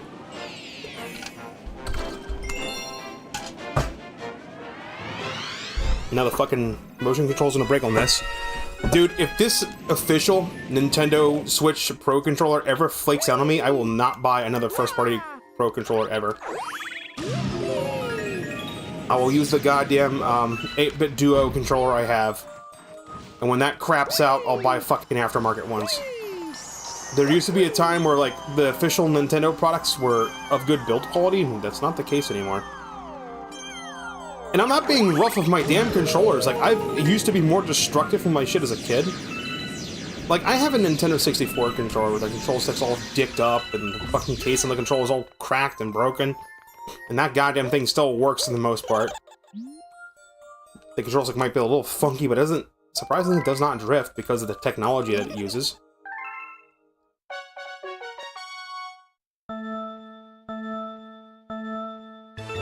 You use a damn Nintendo Switch Pro controller as intended to, you know, play games, and just the act of using it fucking breaks it. Because everything's cheaply fucking made. And I wouldn't mind if stuff was cheaply made if it was priced accordingly. Like, okay, it's cheap, but it's also affordable. But no, we gotta make stuff cheap, and then we also gotta make it so that we're gonna make it expensive. So, we're gonna charge you, like, $80 or $80 or $90 or $100 for a fucking controller that is, like, got the build quality of a fucking Mad Catz controller or some shit. That seal of quality used to fucking mean something. Alright, fuck the planets. I'm gonna try to fling around it. Alright, no, he ain't. What happened? What happened? Literally what happened? Grab the other one!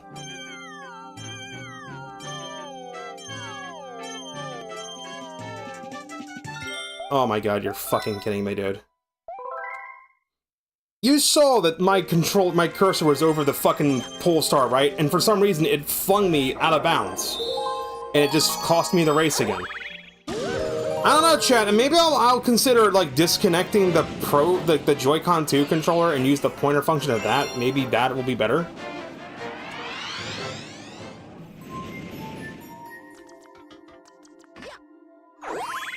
But this is kind of bullshit.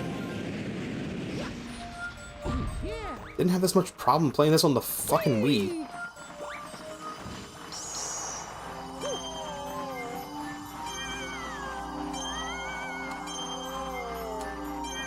My cursor was not over the one behind me.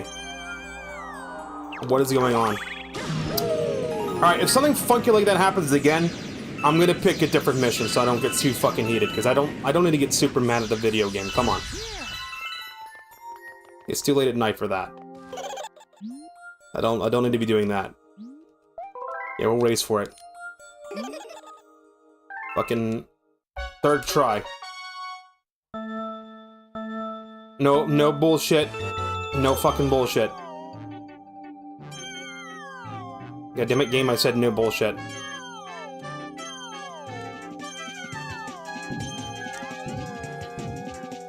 Oh my god. It happened again. The camera is not helping. I'm hitting, like, the fucking little invisible triggers where the fucking camera flips around. And I couldn't touch the other sling star because it's behind an object and won't let me grab it.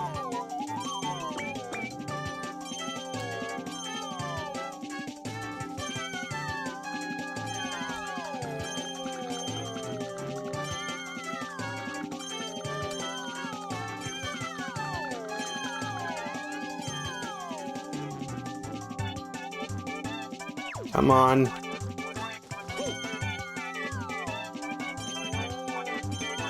It just did it again. I was not over that one. Oh, shit. No! Alright. Let me pause, fucker. I said I'm gonna do that one more time, then I'm moving on. I'm moving on. Fuck that mission. We'll do a different one. Does it let me select missions 3? If not, I'm backing out and we're doing the Bowser fight. I'll do that one on my own time. I don't need to get super heated at the video game. Yeah, we can't select the third one. Fuck that. Alright. We'll just do the boss fight. I don't know what's going on with my fucking controller. I don't know why. Like, I've had 3 times now. I've had it fuck me over on just, like, some stupid bullshit. I'm just not gonna do it. It really does look like I'm fucking up. It's not. I am pointing the pointer over the thing, I'm pushing the button to do the thing, and it's just fucking me over. So we're gonna play a different mission. That's what we're gonna do.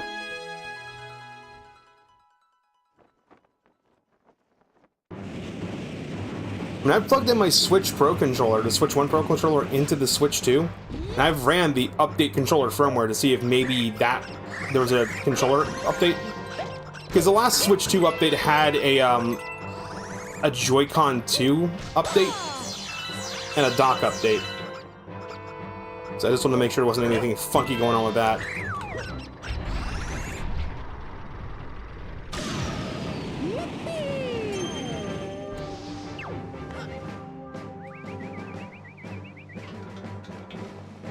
What, no one up?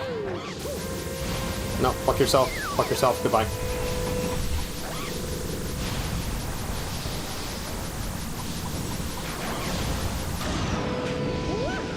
Aim for the fling star. I just want to... No, I just want to drop. Do we? No, we don't. Don't need the extra health.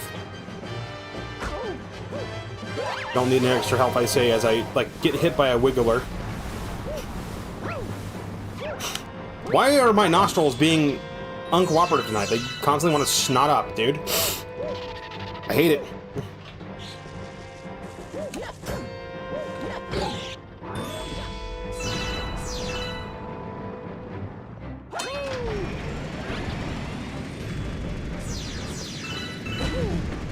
Whoa. Whoa, whoa, whoa, whoa, whoa, whoa, whoa.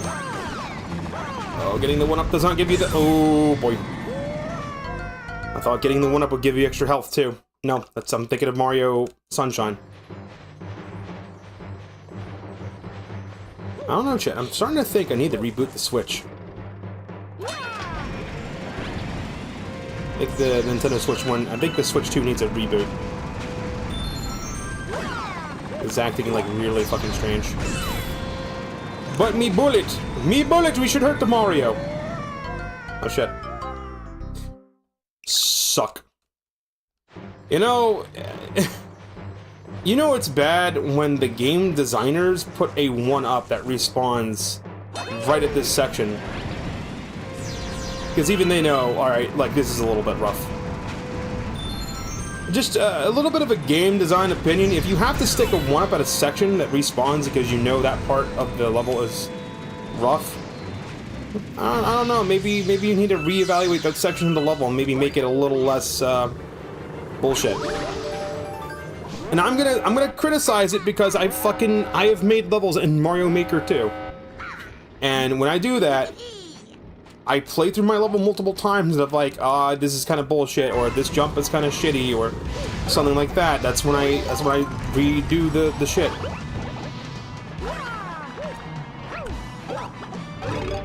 Alright, grab him. Kind of fitting, we're fighting Bowser Jr. Yeah, Bowser Jr. Not Baby Bowser. Baby Bowser's from Yoshi's Story. Kind of easy to get those two mixed up because they kind of look the same. They're both bratty. I would have loved it if the fucking Mario Galaxy movie explained who the mother is. Maybe it's Magic Koopa. Oh no, now he's shooting 3 bullets.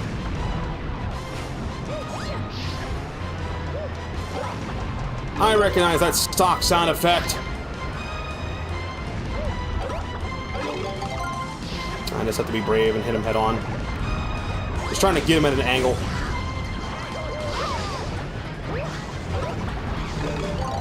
Oh, and we have Magic Koopa on top of things? Oh, that's right.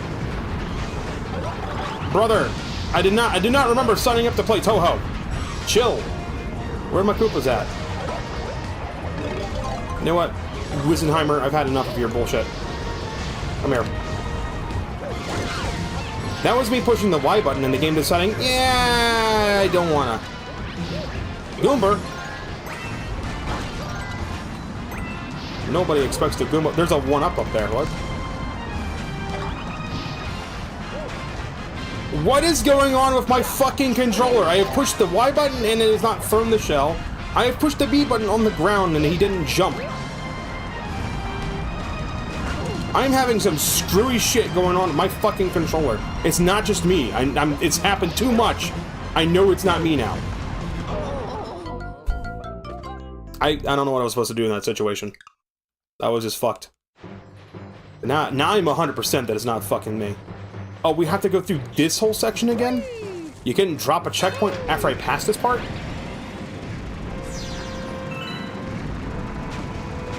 I guess they want to respawn you right where the 1-up is.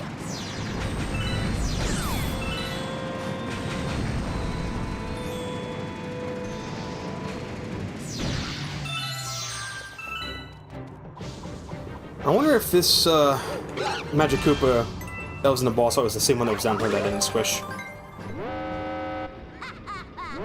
Alright, we'll skip this. Give me the Cooper. Give me the Cooper. Alright, I didn't push forward or something.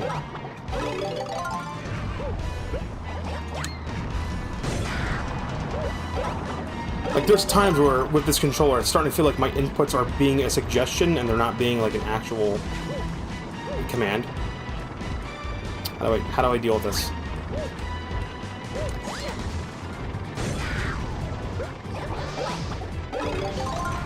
Oh, you do respawn. I was trying to squish him. Let me just knock him. You cannot step on the bullet bill. The bullet bill kills you. Bullet bill hurt. Okay.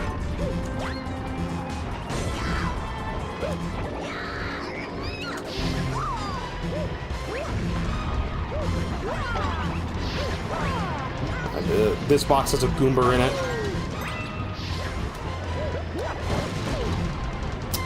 Yeah, that's fine. I didn't want the health anyway. It's okay. It's fine.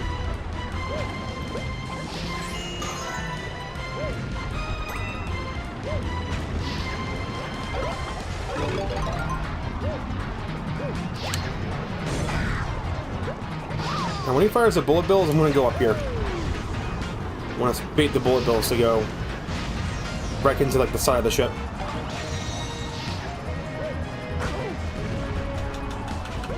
What is going on with my fucking controller, dude? And what's really weird is, like, I've gone on the test. You saw me go on the test screen and make sure that the controller isn't acting strange. So I don't know, there's something going on. That's the second time I was mid-air and I pushed Y and it still it just ignored my input. What the fuck is going on?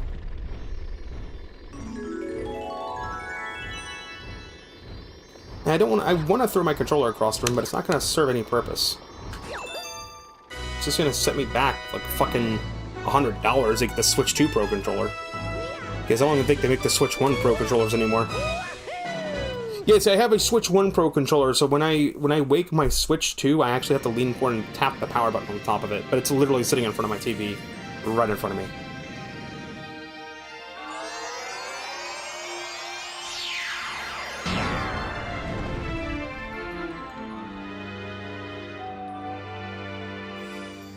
I'm not going to run till 1 o'clock, but I'll probably run till 12:30. I think that's when I'll stop. Because I do need to wind down tonight, and I gotta go to work tomorrow. And, I don't fucking wanna go to that shitty job, but I gotta. Because I don't have another job.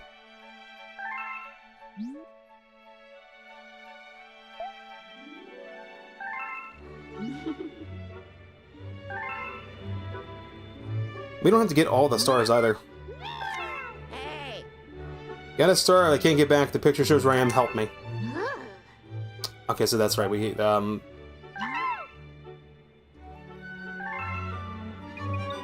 just view the picture.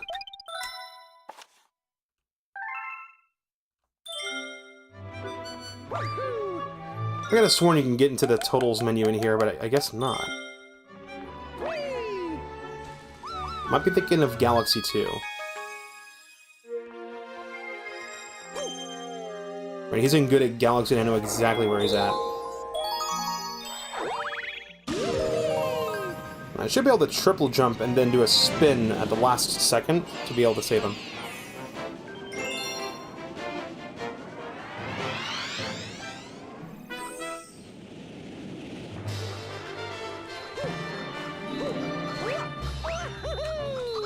know, if I wasn't fucking around. Oh, okay, so that hurts me. I was like above him. I should have squished him with this bullshit.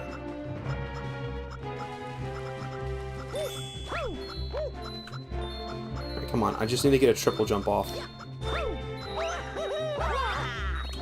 No, don't.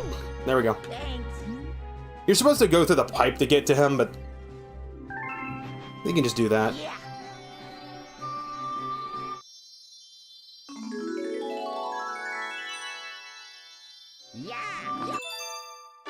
There we go. Power Star get.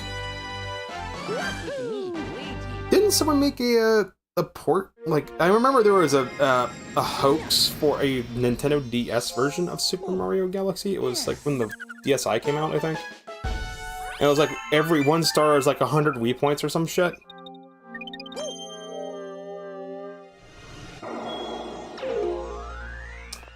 But I think there actually was a working proof of concept for it, a Nintendo DS port of Super Mario Galaxy that was using like a modified version of Super Mario 64 DS, I think.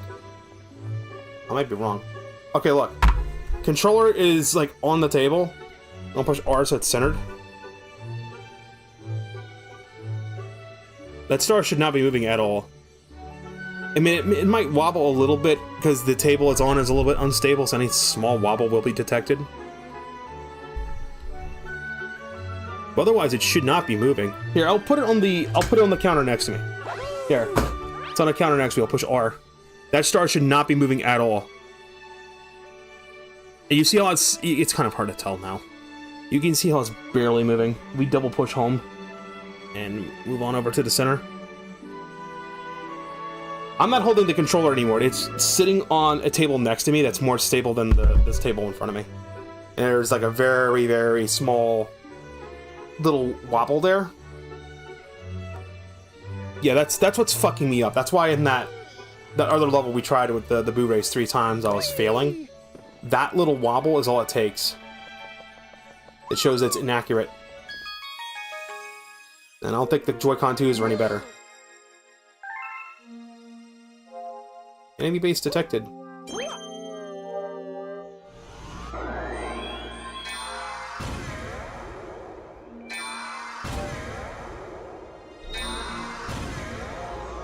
Oh, now we're getting to the cool ones. We got Dusty Garden, we got Freeze Flame, and we got Dusty Dune.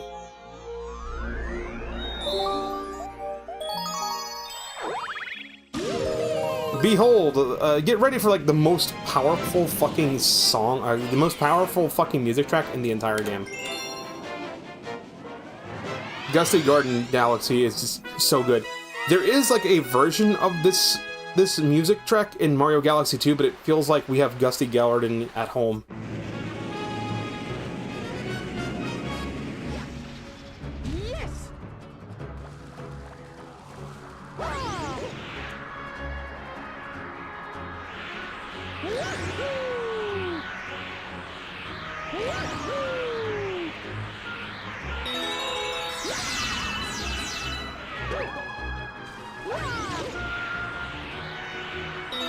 I can't get over the fact that that's the same sound from the Changing the Wind and Wind Waker.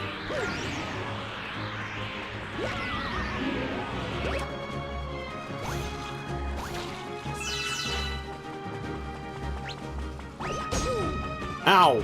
Butthole!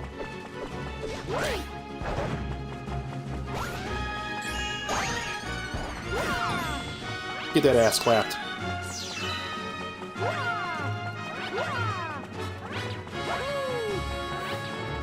Get back here.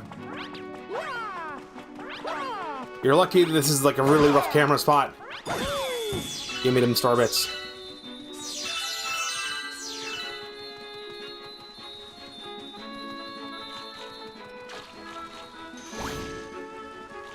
I don't know where the other ones went, they just disappeared. Ooh, secret. That just let me back up here? Why?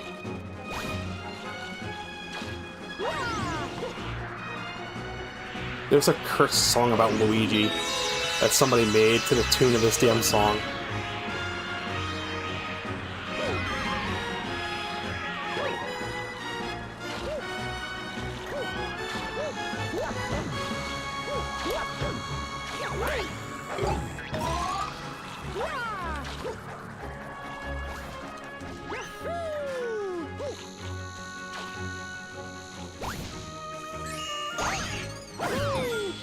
Get that ass clapped.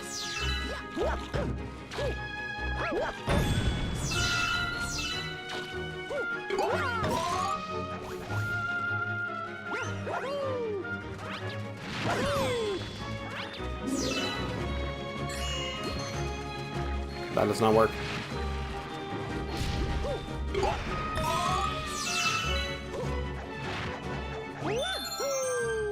No, that wasn't where I need to go. It was just a one-up.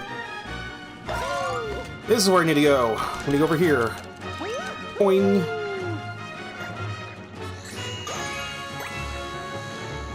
Space flowers.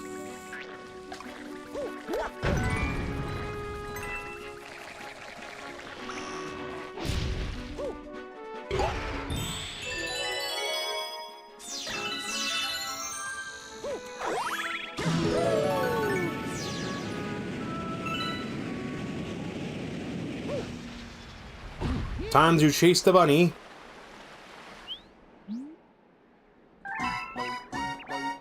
Think you can catch me, boing? Yeah, I think I can catch you.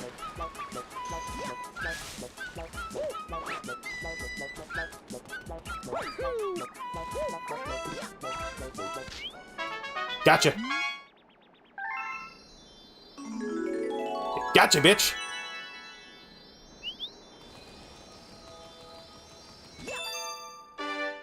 I think there's a speedrun version of this. Unless I'm thinking of Mario Galaxy 2 again. Oh, yeah. It is a bit insane to think that Mario Galaxy 2 started originally as just DLC for Mario Galaxy, and I'm curious how that would have gonna work. Because the Wii didn't have that much storage on it. So it would probably be like 1 or 2 extra frickin' levels, maybe?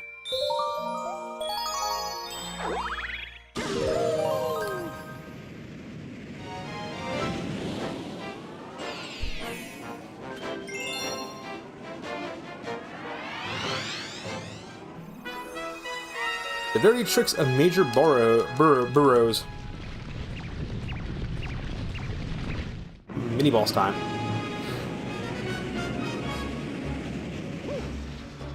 Yes.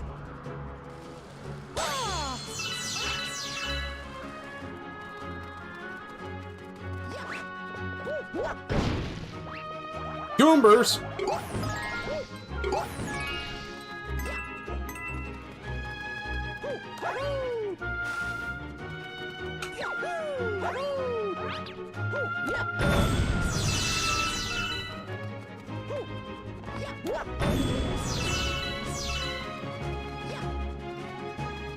Will it be Goombers again? Goombers!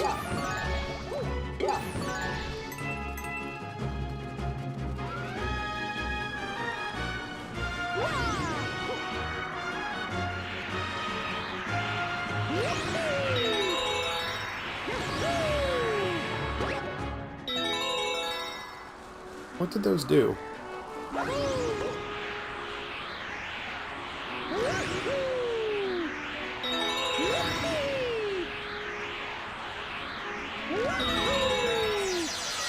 Uh-oh.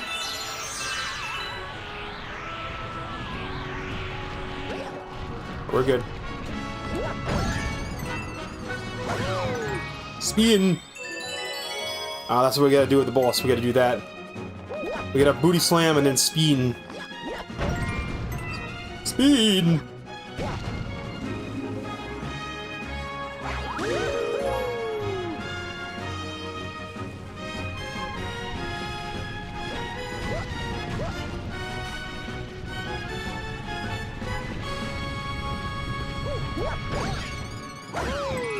Camera, buddy, can we, like, stop having a seizure, please?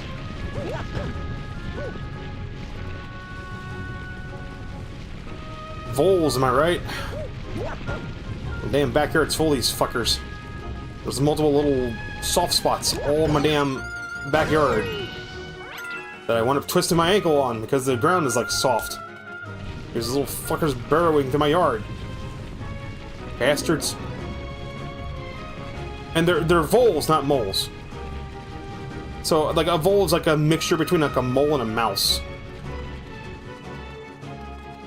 They look cute as fuck, though. That's the only problem. But, like, if I yoink them out of the ground, I'm gonna kill them. I'll swing them around by their tail and swack them against the damn pavement or some shit. Because they're tearing up my damn yard. Oh, bastards.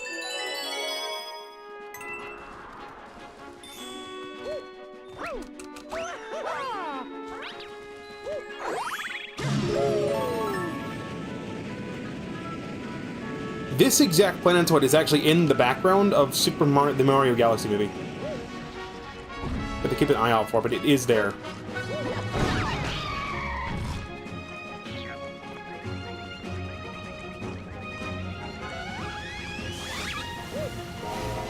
Why is there an angry wiggler? Oh, the ground pound did it?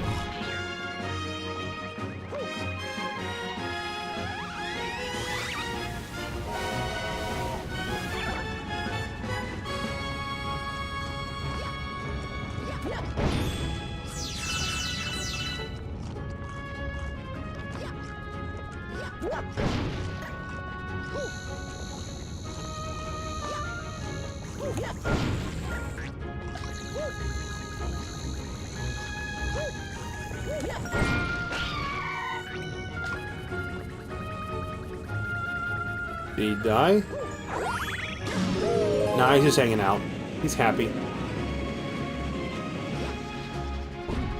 Alright, watch the thorns. Oh, nice. Extra health. I'll take that. And there's a bunny running away from a guy. Run, little bunny, run! Oh, he looked mad. He looked angry. He gonna get ate.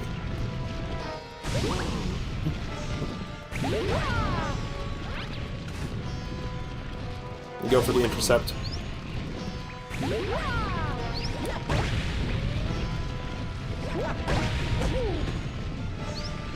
What do we do? Throw stores on him?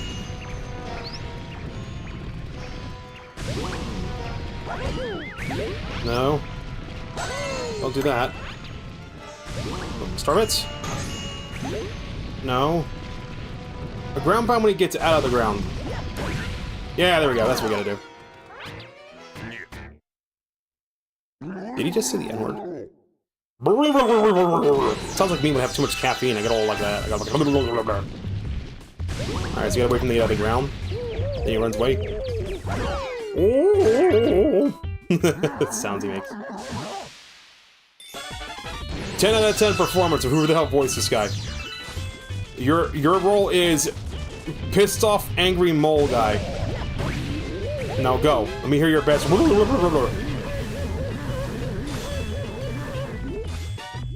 Brother, chill. Uh-oh. Ow. My butthole. My booty cheeks. My butt cheeks, dude. My Italian meatballs. Oh, God. Bro is kicking my ass, dude. No. Stop. Oh, yeah, fucked up. Oh, man. There's a coin somewhere, but I'm not gonna be able to get to it. Yeah, it's right there. Run, bitch. Run, fucker, I'm coming for that butt. I'm the one that kicks you in the butt now, bitch. Oh, he's dead. He died. He died before he went poof. Alright, Mr. Bunny, you're fair. You're free. Go live life. Go live life. Go be a happy little bunny. Dude, April Fool's and then like this weekend is quite literally Easter. Easter weekend. That means one thing, chat. It means it's time to bring back the pool saga. Time to... Well, first I have to cut the yard first. That's gonna be the project. I'll have to cut the whole yard, and hopefully the mowers are working, because if one of them blows up, I'm gonna be like, that's it, I'm done, fuck this.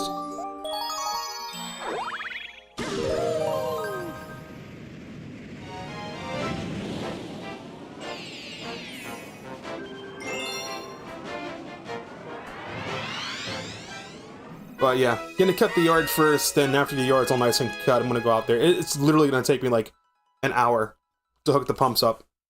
Hopefully everything is watertight. Everything works. Now fingers crossed. Because the pumps, I just left the pumps outside because I was gonna bring the pump inside, but there was a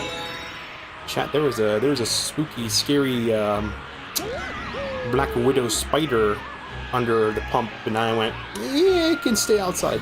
I am not picking this up. I do not have any gloves for which to safely remove spider. Because you get bit by Black Widow, you're dead. It's over. I'm good.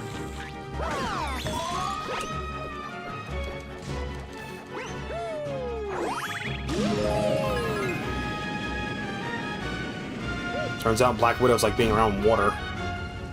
So pools like a big old freaking invitation to these little fuckers.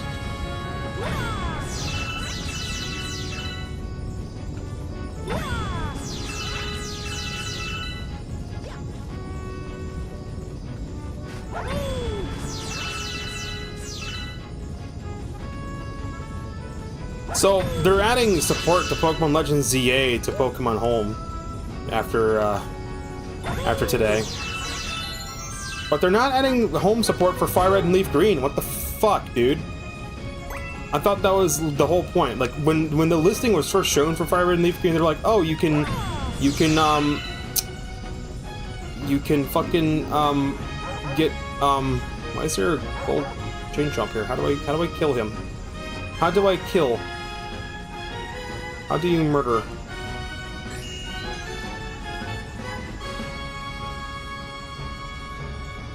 No, I don't think I can spin into this guy, right?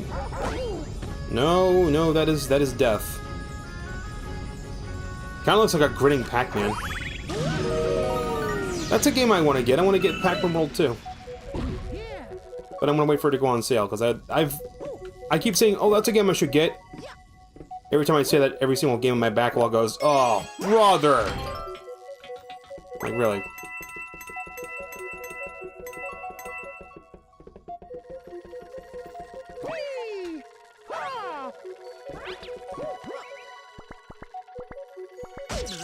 Ow.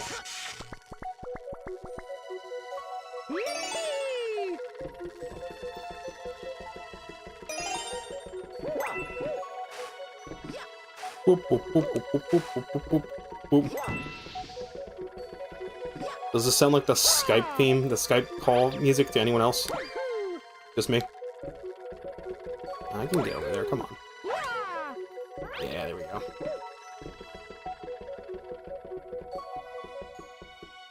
I haven't checked out the demo for Tomodachi Life Living the Life. At first I'm like, oh man, why are they not allowing people to share, like, screenshots and shit on the...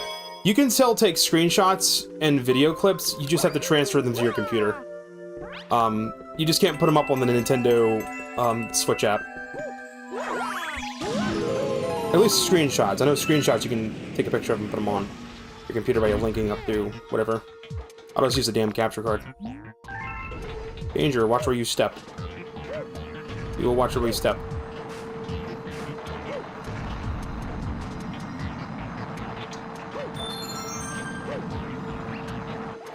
Oh, this is where the gravity part comes in.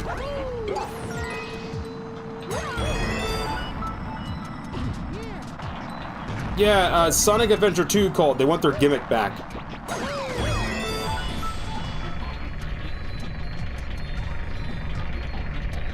Sonic Adventure 2 crazy gadget, anyone?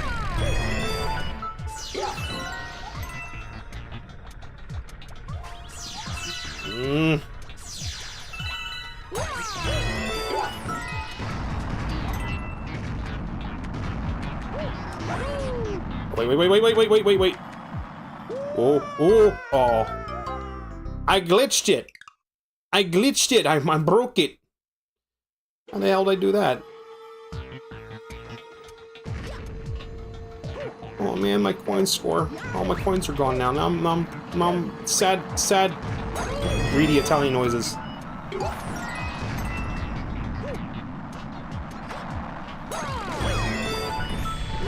Get off.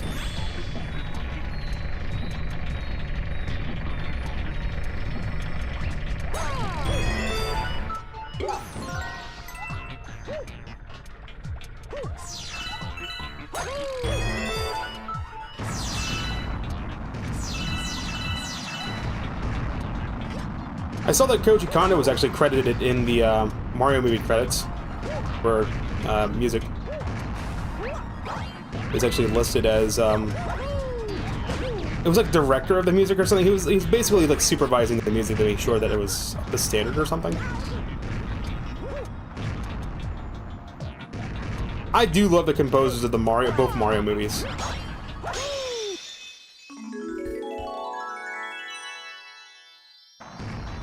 And the nice thing is, there weren't that many licensed songs in the Mario Galaxy movie. There's like a couple of them. It wasn't as egregious as the first one. There's still like one or two of them. I think Illumination has like a contract where they have to have some licensed music in their projects or something to keep their contract or some crap. But I gotta say, Donald Glover probably had the easiest fucking role in the entire fucking movie. All he had to say, like, all right, Glover, your line is Yoshi. That's your line, Yoshi. That's all you say. Yoshi. Daredevil. Oh, okay, this is the one hit wonder one. Where I have to not get hit by the guy, and he kicked my ass last time, so I don't know, man. I'm not feeling this one. I'll give it a try, but if I lose too many lives, I'm gonna be like, I'm moving on. Just, you know, to keep the vibes of the stream good. At least it spits me right where the boss is. Alright, so we gotta wait for him to get up, and then we ground pound. And then spin and whip him in the butt.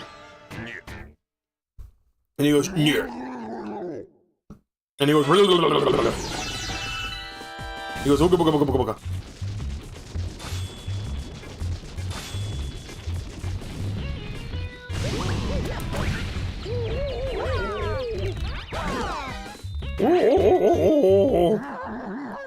And he goes, and he's all mad.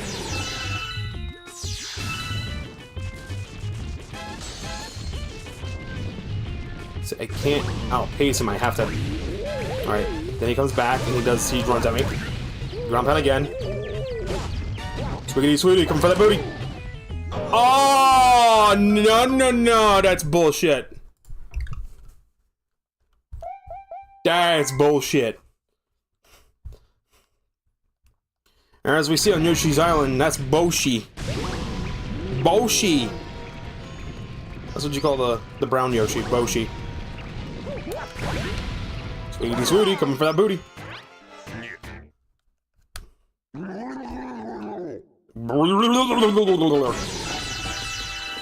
That's me when I'm at work and the customers are being annoying. Oh, what? What? What? What? Why? Wadio? Wadio? Why? Ah, why?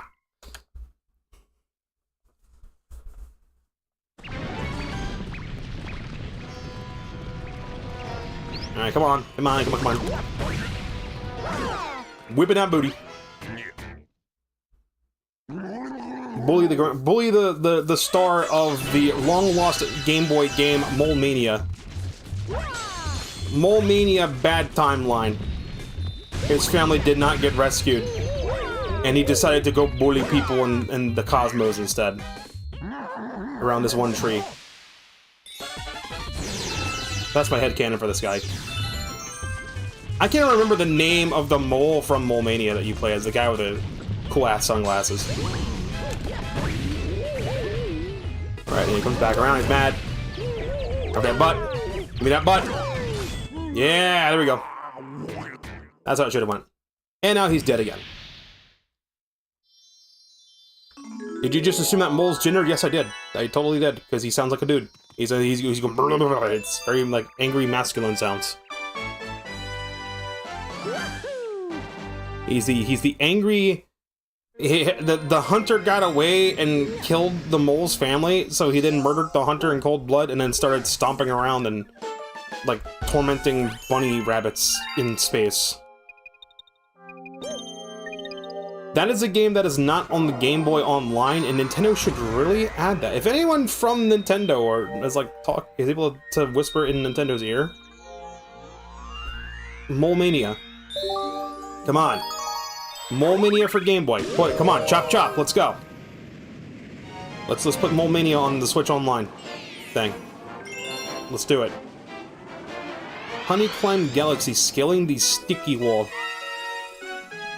Alright, it's honey, you climb it, you are bee. Seems easy enough. Donnie J. Trump has built a giant space wall made of honey, and we need to climb it in order to cross from B Mexico into B America. That's what we gotta do. What's really weird is the gravity in this area is going downward, but for some reason, when you're latched to the wall, your gravity is stuck towards the wall for a little bit.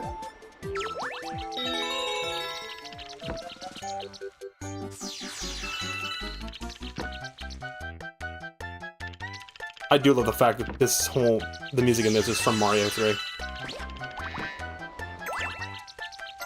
And then that one fucking YouTube video has ruined it for me forever. You know the one. If you don't, look up, like, Cursed Super Mario Bros. 3 athletic theme, and you'll probably find it. Or if you watch, like, one of my very first TikToks when I was doing the voice changer, I directly reference it. I will not reference it now. Oh! Ooh! Ooh, my booty cheeks! Oh no! Oh, booty cheeks! Booty cheeks! Booty cheeks! Booty cheeks! Peaches! Peaches! Peaches, peaches, peaches, peaches, peaches! I think it's awesome that Jack Black just wrote that whole song too. Just spur of the moment, he just like, let's make a funny song about Princess Peach.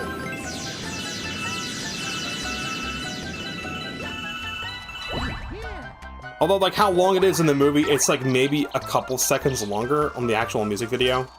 But it's just him going, ow! Ow! You're not really missing much. They just basically made a cut. Oh, it becomes the beetle. Angry squish beetle.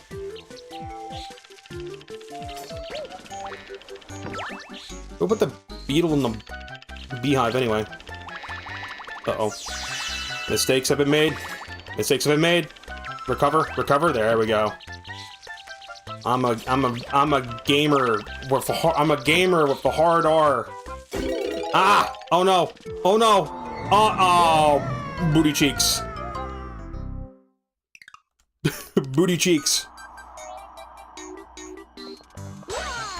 Come on, we get a gamer with the hard R. Hard R gamer up. Man, get a gamer it. You're gonna be capital G, capital R. Capital G A M E capital R. Gamer. Tap it, tap it, tap it. There we go. You got this. You got this. This is baby game. Baby game. Oh no. Oh, booty cheeks. Ah, booty cheeks. Dude, I bonked onto the freaking platform at the bottom, and this was like, nope. You get a concussion on your way down to the black hole and become spaghettified. I guess it is fitting that, like, Mario becomes spaghettified in the black hole. With him being Italian and all that. He becomes Italian pasta. That was a really bad joke. Oof. Someone clipped that for, like, the cringe compilation. One of you lurkers, just hit Control X on the player, on the Twitch. Like, snip. That's going into the cringe compilation. I'd love to ground pound these guys, but if you ground pound them, you're gonna fall. Oh, what? What was I crawling on? I wasn't crawling on the thing. What the frick? There we go. Got it. Where were the bees? There are no bees. Is the lore of this galaxy like the Beatles came in and killed all the bees and ripped the hive apart? Oh, yeah. Or is it just like tee-hee funny level? I'm gonna go with tee-hee funny level.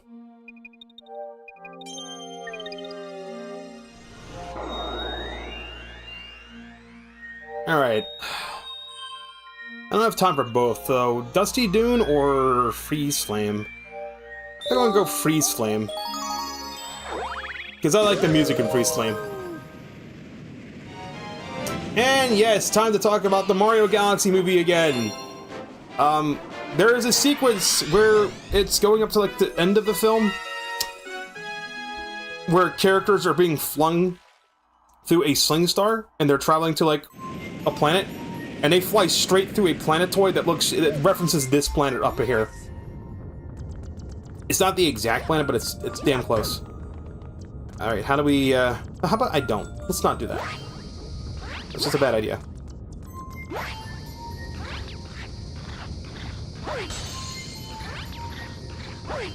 All right, what do we do?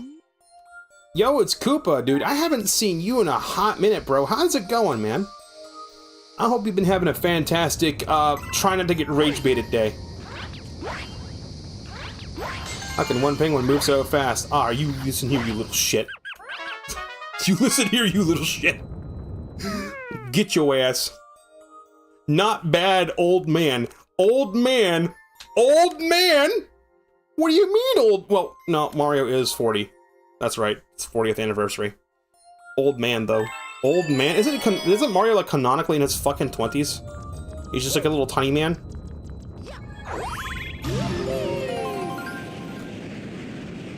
But yeah, I mean, if you want to chat, Koopa, go ahead. I'll respond. If I don't right away, I might be focused on something. But if you just want to sit back, relax, chill, enjoy the stream, that's okay, too, man. Doing the best I can. Get tired. Aw, man. Okay, the depression's hitting you real hard, bro. I can feel that, dude. Good news, though, if the depression is seasonal, don't want to get into, like, personal detail. So if you don't want to share, don't. We should be getting warm weather soon. So hopefully, the warm weather will help boost your spirits a little bit. Because that always sucks, man. I've been in ruts before, and it sucks. Yeah, it's always hitting you hard.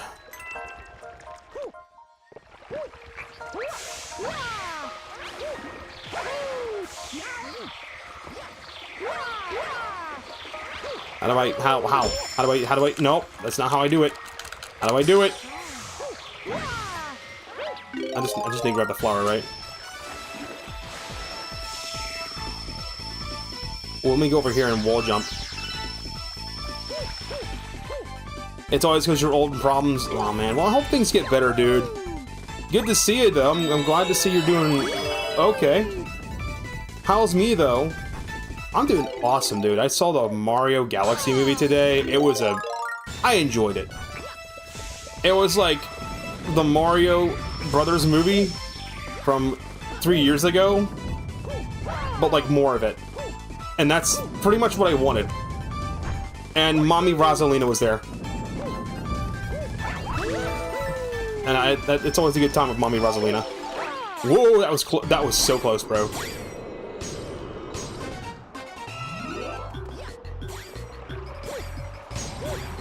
So yeah, I should, ooh, getting cold. So if you enjoyed the first Mario Brothers movie, go ahead and give it a watch. Now, I mean, if you're like depressed though, so maybe it'd be better if you just like sat at home and watched it and didn't like go to the theaters and see it. There is a Blu-ray box set. It says the release date is a year from now. It's not gonna be a year from now. They're gonna put it on Peacock in like a couple months. How do I? Ooh, oh, you're a little butthole. Oh, you are a big icy butthole. I'm not trying to not swear and not say words like fuck, shit, and goddamn it because it's an E-rated game. I'm just like trying to be a little more funny with my words. Nah, you're not booty cheeksing me. Get over here. Don't you jump from me, you little butt. Yo, DJ Noel890, thank you so much for the follow on Twitch.tv. Hope you're having a wonderful time, man. I aim to stream around 10 p.m. Eastern time, so if you like what you see, tune in around that time. I'll probably be live. Well, sometimes I won't be live because things or stuff or I'm just tired or whatnot. The Super Mario Galaxy movie is now showing in theaters right now. Yes, I know. I'm very excited about it. Hey, Noel, could you do me a solid, bro? Could you, like, go double check your caps lock. Make sure it's not stuck. Make sure you don't have, like, any jizz on your caps lock that has made your caps lock be stuck, and, like, put some WD-40 on it or something and, like, unstuck it. It's fucking, like, it's 12:12 at night, and I have a tiny headache, and the shouting is, like, not helping the headache, bro. But yeah, that Galaxy movie, really, really good. Seeing as you're super duper excited about the film, did you see it yet, or are you gonna go see it in like a couple days on the weekend?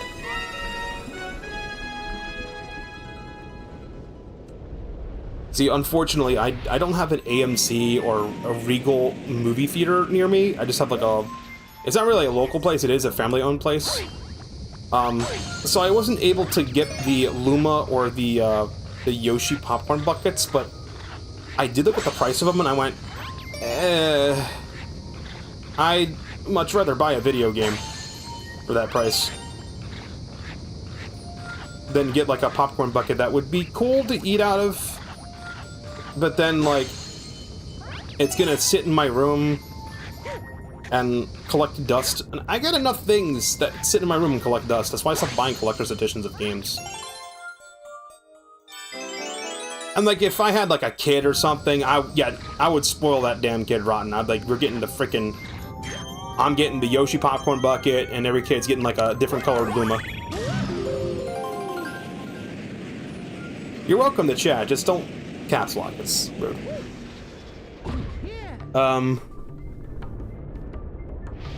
Okay, no, that's alright, we got a spammer. We just got a spammer, you gotta worry about them. Dude, I love this song. This is one of my favorite tracks in Mario Galaxy. Ooh, he's not very nice. Can I shoot shit at him? Oh, I don't have any star bits. I want to talk about the Mario Galaxy movie more, but I don't want to spoil it for people. I mean, sure, there's not really much to spoil, but like, if I wanted to be a butthole, I could literally just, like, leave an embedded spoiler for the film, but then people would leave and get mad. That's right, I just did that. I totally just did that. Oh, but, like, how am I gonna get back? Oh, I didn't think 3 steps ahead on that one. Oh, no, I think the way I went is opened up with the Fire Mario. Ha! Get torched, idiot. So, I'm not a speedrunner, but I just did, like, a speedrun strat. Yeah, because that opens the gate, right? Yeah, it does. What was the fudging point of doing all this, then? Oh, ow, my booty cheeks. My Italian booty cheeks.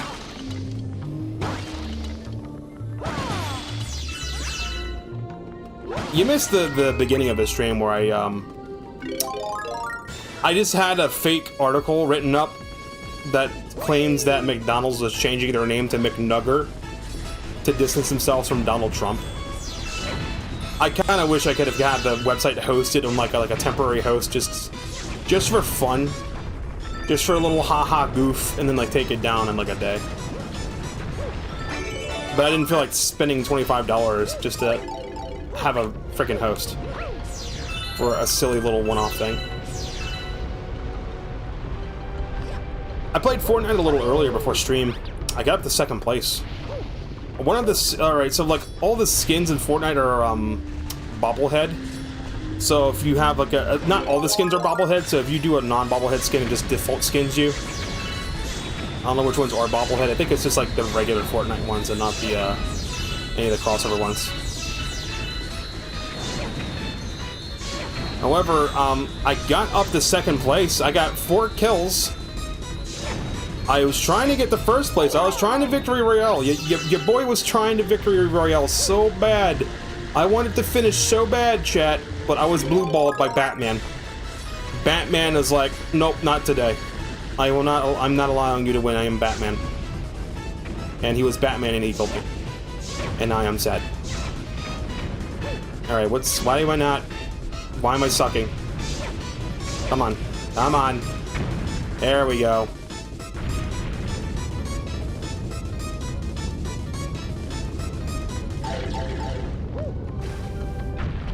Oh, we don't grab it. We gotta wall kick it. Woo!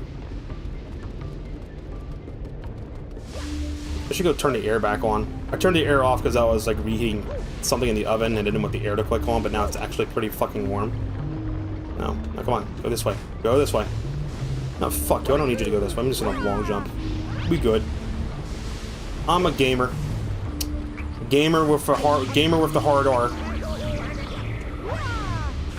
I keep saying the hard R. I'm referencing a freaking YouTube channel that does AI generated music called Hard Archive.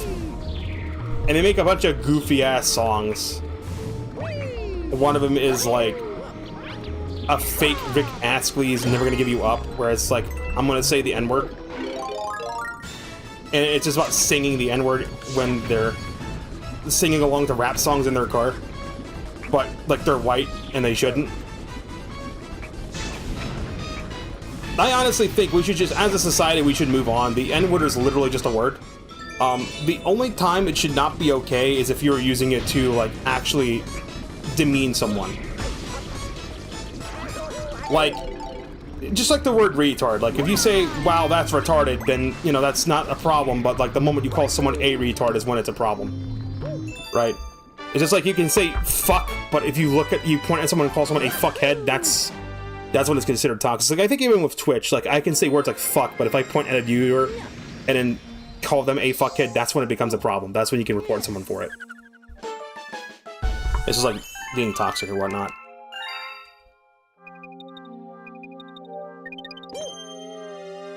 And you know what? I'm not gonna, oh, the Cosmic Comet. Oh boy. I'm not gonna look down on anyone that does swear, because it just comes with age. Like, when you become a teenager, you're like, oh, it's the dirty words. I can get away with saying dirty words, and I feel cool, and you just... It's like that episode of SpongeBob where they were using sentence enhancers, and it was just dolphin noises. I swear I've said this on stream before, but, in that one particular SpongeBob episode where they were swearing, they actually did instruct the voice actors to just straight up swear. The reason why was so they would deliver the lines correctly. Because if they were saying barnacle ahead, again, it would feel like they're faking it. Alright, Cosmic Mario.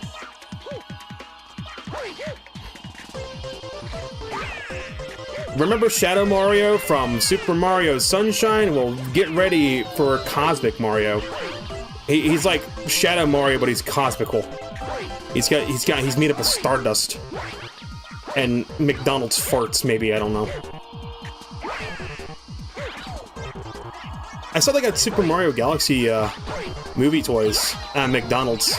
Although to call them toys is really a misnomer. They're more like Labubus. They're just like little statue keychains that you can hang off of stuff, which is kind of lame. At least the Mario Kart toys, you could actually like swap the bodies off of them. So you'd have like the different kart bodies, and you could put like the different like drivers on the different kart bodies. Oh, yeah. Like the actual kart driver and the kart body was like one piece, but you could swap the top of the base. So it kind of felt like a Mario Kart thing. But it was weird though, because like it was weird. It was out of the blue. They just had Mario Kart toys, and I think it was literally last year is when they did this. The Mario Kart, no, it wasn't last year, it was 2 years ago. The Mario Kart 8 Deluxe DLC has already been out, and it's been done for like a couple years now. And this made me scratch my head and go, why are we having Mario Kart toys out of nowhere? But then again, this is Nintendo. The same company that has been actively advertising Metroid Prime 4, even though Metroid Prime 4 came out in November last year, and now we should be talking about Tomodachi life, living the life. We should be talking about that now. And Yoshi and Uncle E's freaking fan fiction game. I am gonna get that Yoshi game. I'm gonna get that game. I'm gonna play it on my own. I'll also play it on stream, and I feel like I'm not gonna like it. I don't know why. I just think it's not gonna be good. It's not gonna be bad, but it's gonna be like, I'll go into it expecting like Yoshi's Crafted World, and I've played Yoshi's Crafted World 99%. I got to like the hidden boss fight at the end, and it's like bullshit hard. And I'm like, oh, okay, I think I'm done here. It's not even worth it to do the optional boss fight because I can't wall jump on these. It's not even optional worth it to do the optional boss fight because to get to it you have to actually go and do all the lava. You have to go and do all the you have to get all the collectibles, but you also have to do all the side missions. It's like there's side missions where you gotta go through a level and like throw eggs at all the like a specific arts and craft piece that's in the background or something. And it becomes a game of like where's Waldo, but instead of where's Waldo, it's like where's the paper plate fish? Uh-oh. Oh, butt cheeks. Oh, butt cheeks. Oh, butt cheeks. Oh, we're good. We good. We good. We cool. We cool. Where do we go? What do I do now? No, we don't go over here. Oh, booty cheeks. Booty cheeks. Booty cheeks. Yeah, I get burned, idiot. Booty cheeks. Booty cheeks.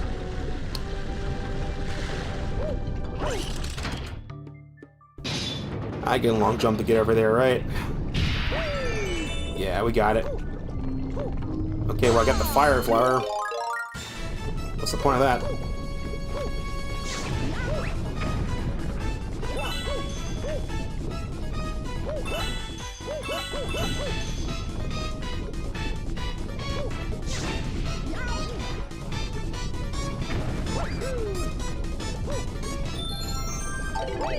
I think I was supposed to run to the cold side and do something over there.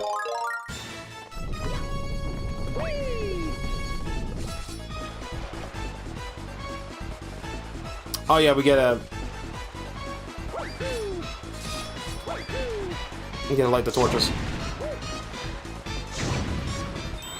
I didn't know we were having like Zelda puzzles in the Mario game.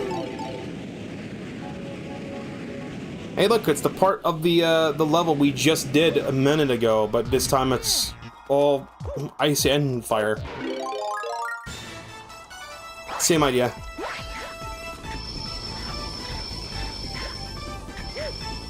Yeah, that's a very pleasant sound, chat. That is the most awesome sound ever. It's really freaking not grating at all. Totally not a grating sound. I'll make that jump because I'm a capital G gamer, dude. Look at me gaming right now, being really good at baby game. You know, actually, I'm tired of the bit of me saying baby game. Look, dude. You get good at a video game, pat yourself on the back, be like, yeah, I'm actually good at this now. I can beat this game and I'm having a good time. Instead of being like, oh, it's a baby game. He's like, I got this second place on Fortnite today. I did a freaking good job. Got I think it was either 4 kills or 5 kills. I think it was 4. It was 4 kills and second place, man. Almost got to first place. Just wasn't good enough to beat Batman, though. Batman kind of kicked my ass, so we didn't get the victory royale this time. But hey, you know, we'll get it next time, right? No more berating myself for like the bit. Enough of that. It's toxic. We're being toxic for the sake of the TikTok. I was gonna say the Vine, but Vine doesn't exist anymore. All that Vine is just frickin' TikTok for millennials. Just millennial TikTok. If any Zoomers are like, what's Vine? Like, you know what TikTok is? Like, yeah, like, that's what Vine was. I don't think Vine had a vertical scroll though, did it? Did it? Oh god, I can't remember. where I can find video footage of the website. I mean, Vine was an app on your phone. I don't think it had a vertical scroll. I think Vine had a vertical scroll. It looked like Twitter, where you would see like the video wouldn't play in real time when you'd swipe. You'd have to like scroll up and then tap the video to play it, I think. So like imagine TikTok, but it was formatted like Twitter, where you would scroll and then you would see the video thumbnail and you tap on it if it interested you. I'm like, but as far as the short form format goes, I mean, Vine was the first. It's just TikTok perfected it with the infinite scroll. In fact, that infinite scroll thing that TikTok did, it was so influential that it actually was used on every website going forward. Like YouTube does it, Google search does it, damn Buru does it with like images. You all point back to TikTok and the infinite scroll. It's all about audience retention.